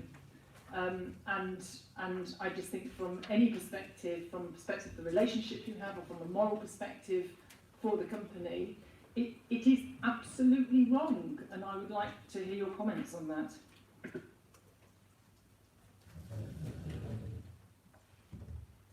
I think it's important to go back to where we were in 2013, obviously with the outline consent and the position that we had, showing the viability at 9%, which obviously we firmly stood by and committed to the 25%, which did rely on inherent growth in the market. There's obviously been difficult financial times, and obviously the last 3 years of Brexit, the market has been very challenging. So in terms of a significant improvement in viability, we are doing everything that we can in terms of delivering this scheme, not forgetting that these schemes are incredibly complex and difficult to deliver over a long period of time. We have invested over 300 million in infrastructure and upfront costs in this scheme in order to unlock it. A lot of infrastructure and servicing costs, as well as all the wider benefits that we have delivered in terms of the community outcomes, alongside the homes, investment in the energy centres and the carbon neutral position. So I appreciate, whilst the big focus on housing as well and all of the other issues and items that we've delivered alongside this long-term programme for this complicated project. I'm not accepting any more questions on viability. I think we've covered that quite extensively. Are there any other questions on other matters? In relation to the construction training centre that currently sits on this site, for some description in the narrative about alternative arrangements, but I just wondered how that phased removal and the impact on the courses and the training provision will be managed effectively, and in essence where you're at with this in terms of how this scheme will allow you to either put in place sort of more sustainable long-term construction training, or whether or not on the conclusion of this scheme that asset, if you like, is either diminished or altered in any way. So this is, as I say, this is the last bit of the master plan to be realised, and was interested to know if we're building on the construction training centre in regards to this, what happens to that ongoing sort of commitment to skills and training. Sure. We're in detailed conversations with the Construction Skills Centre and the Southwark team. Ideally, from our perspective, we would love to keep it on the site for as long as we can. We're looking at alternative locations where we can keep it for another 18 months or so, and also working with our partners being on site who work with disadvantaged members of the community in terms of jobs and skills, and looking at end user jobs as well, given the estate management retail opportunities that we have coming up at Elephant Park. So we are looking at how we can commit to that facility for longer, given all of the benefits that it's had with training and opportunities for further jobs for the local community. Okay, that's all the questions. Thank you very much for your presentation.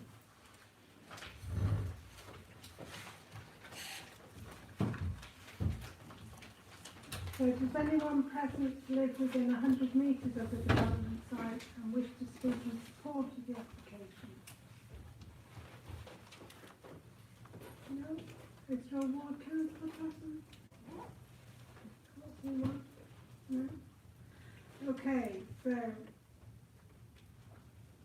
any further questions or clarification from the officers? For the officers? Just a quick one.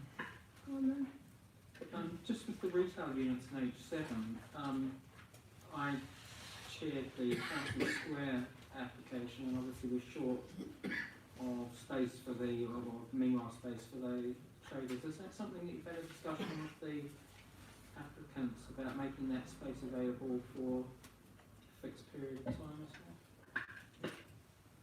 I think the difficulty with this plot is that it's going to take a couple of years to build, so it might be something best to fit occupiers into other units that are coming forward, like H2 has been recently completed. And I think Christy mentioned some of the local traders that have taken up the affordable retail in there. But ultimately, H7 would contribute towards affordable retail as well. But I just think with the time lag, that might be a bit difficult. Anybody else? Okay. Do we start at your end? No, you should start at that end. I need to learn as it goes on. Councillor Rose, what is your opinion on this? Well, as we've heard from the applicant, schemes evolve and develop, and from a design, layout and amenity point of view, it's quite clear that they've worked with the council and they've worked with the community on evolving that. And it was quite clear from the architect's statements around how you get into the more detailed aspects of layout and the individual components of the scheme. You can get to a point where you have more precise information in relation to unit size, floor space. It's therefore very, and that's clear and apparent, but it is disappointing that if that level of assessment and review has been in place in relation to the design and layout of the units and their placement on the scheme, that they weren't able to transfer that into a more significant uplift in the number of genuinely affordable social units. In relation to the way in which this piece is harmonious with the rest of it, I acknowledge that, and it does satisfy in relation to reserve matters tonight. But I just wanted to make the observation around where the energies and effort are placed by the developer in relation to getting the design approach correct, which is very important, but fundamentally I think what you choose to put in those well-designed units and how you distribute the tenures is also a material matter in my opinion. But that's all I've got to say at this point. Chair, I think I've made my feelings very clear already. Support the recommendation. I'd like to thank you, Chair, for giving us the opportunity, the leeway to actually ask some of those questions. And I think in defence of the applicant, hindsight is always 20/20. We can look back at 2019, 2020 and see what's happened since. Having said that, the previous administration did not accept the application when it was first brought forward. It felt that it was not up to par. Having said that, that's not what we're here to vote on tonight. We're here to vote on H7 and I don't have a problem with that. Yeah, I don't have a problem with the design or the layout, the brickwork, anything like that, but I do think it's a real tragedy that the council has missed a trick on this viability issue, because I think what they haven't said, it speaks volumes. Similarly, we are where we are with the 25%, and it's a shame that it falls below our policies, but I don't have any issues with it, and I actually think it complements the rest of the master plan, and so I'd be voting in favour. I'm going to jump in now. I was going to thank Jerry for coming along tonight and continuing to raise the issues that the 35% campaign have been focused on. I think if this was a discussion about whether financial viability appraisals should have been introduced into the planning process, we'd probably all agree. I think there were probably lessons to be learned going forward. I think they already have been. But where we are, I think the application sits very clearly within the outline application, whether we like it or not. I'm also of that opinion that you can't turn the clock back and go back to previous arguments, but we are learning to put the belt and braces into our decisions as we go along now. So it would have been a different decision from if it came to committee now. But we are where we are, so I'm going to propose a motion Are there any amended conditions? No? So there's no amended conditions arising from the addendum report or the members' debate? No? But we need to accept the changes that are in the addendum, changes to the report that are in the addendum. Three corrections. Okay. So in the addendum there are some additional comments received and 3 corrections to the original report. So we've noted that. So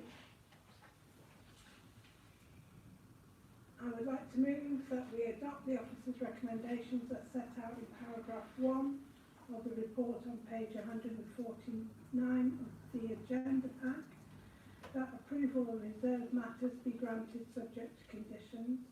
Does anyone want to second this? Councillor Soames, thank you.